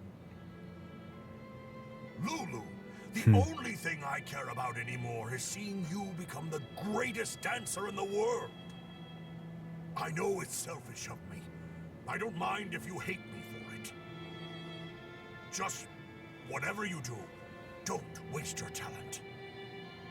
Lulu, your dancing brings so much joy to people, and it's during a time when there isn't a lot of joy to go around. Volta. No. Horrible, terrible, contrived! What kind of shoddy performance is this? You're a disgrace to Magilou's Menagerie. You're an eyesore. Get out of my sight. Huh? What's with you? I'm saying this isn't the place to be doing any of this. Magic again! It's so pretty. Fear the might of Magilou, the greatest witch in 100 years! A third-rate dancer like you can't even hope to compete with the likes of me. Stand in awe, student and teacher alike! As if we would. I might not be able to compete at your level right now, But just you wait. One day my dancing will beat you. Me and my teacher's dancing won't lose, even if it's to your magic. Lulu. Oh, really? Then it sounds like you and your teacher have lots of work ahead of you. But whenever you want to challenge Magilou's Menagerie, we'll be ready. He's crotchety. That's how he has to sound. That's the only size that voice comes in. Huh? For what? I mean, for spurring Magilou on. Color me surprised. Well, I don't know if I'd say that. Who can say? It's anybody's guess what Magilou and Vaulted do from here on out. Very true. She could be crushed under the weight of his expectations. She could simply reach her limit and lose hope. Neither teacher or student could abandon the other. And say she one day meets his standards of perfection. Who knows whether it would even make her happy? Magilou, are you sure you aren't talking about... I'll say this much. It's human nature to end up wanting to stay with someone. If that person is someone who needs you. Humans are weak like that. But that's what also makes them human. Yeah, you're right. Look at me. I don't even have a punchline for this one. No. Yeah, are you sure you're not running a fever? It's all right. It's a nice change of pace. Yes, but only on occasion. Miss Magilou, what's gonna happen to all that material I practiced for? Oh, beautiful. Nothing, obviously. My man. He's always the punchline. Punchline. Ah, great minds, Velvet. Great lines. Proof that Magilou's Menagerie performed perfectly. A capacity crowd, standing ovation, no refunds. I love that. See, that's something that, I mean, I wonder whether if we looked back at Melchior, we could see the same color in him, but I definitely see Magilou and Mayvin from Tales of Vesperia being kindred spirits or even family because they're such masters of skillful means in terms of giving their students or mentees whatever they need exactly at that moment in their life in order to further develop their understanding of themselves in the world, whether that's Magilou betting Velvet that she's going to break or using her rivalry with Magilou to encourage Magilou to continue focusing on honing this craft that clearly makes a lot of people happy and makes her happy as well. And then Mayvin and the way that he challenges Saray to prove his resolve in a battle with him before he takes on Heldolf. What a cool clan and what a cool concept for guiding the heroes of the worlds to create the world that they want. I wonder, Grail. Yeah, because I see that side of it, but I also definitely want to revisit at some point the conversation that they have the night before everyone goes to Mount Killerhouse and the confrontation on Killerhouse, and even the battle in the Earth Pulse where Melchior is breaking Magilou's heart over and over again, because I get that in a certain way Melchior is from the get-go very withdrawn and resolved and mythosized, if we want to put it that way, but I feel like there's a shade of something in him. I don't know if it's fatherhood or the degree to which he's a teacher, even if he's a teacher who's become corrupted, but something that has a certain pathos or flavor to it in a way that Mythos doesn't. Well, we covered a lot of ground. Nice content to wrap up with Eisen and Zavid. What a moving arc with Eleanor. Back to your point, Grail, of things that it's fantastic that we took the time to see through, because had we just put the main story down and missed them, that would have been really sad, considering how touching it was and how central to these characters and our understanding of them, and wonderful in a similar vein to see through Magilou's Menagerie as we've been journeying through the story with them. My guess is, at this point, everyone who is still in the chat and hanging out has already cast their votes for what we'll be playing next. But if you're watching the VOD on YouTube, it'll be in the description again, and I'll post it here one more time for good measure. We are working our way through the side content as expected, getting plenty more insights and thoughts to have on the game, broadly speaking. As we do, we're going to be diving back in on Friday, same time. It'll be a Friday stream. working through things, and I'm gonna guess also probably starting to coalesce around what our game plan will be for the next Tales of Praxis streamed study. So don't hold me to that, but I can feel something coming together. So we'll see where that is. No promises that the Destiny Vesperia study will be out by Friday, but I can feel it coming together. So stay tuned, and if it's not out, you will definitely get an update probably on pretty specific timing, and we can look forward to chatting through that together on Friday. That's right. So yes, to forecast things, Grail, we have Rokuro next, his Code Red quest to see through his journey. Laphicet, you might remember from way earlier in the stream, has a quest to develop the Omega Elixir, I think. So we still have some character studies. We have some EX dungeons, cameo stuff. Plenty more adventures yet. Certainly enough, at least, to fill through the rest of this week. And then we'll see what's next after that. Yes, Pottery, my friend, great to see you again. Lightning, it was great seeing you earlier. Thanks for stopping by. Pink Moon Neko, always great to see you, my friend.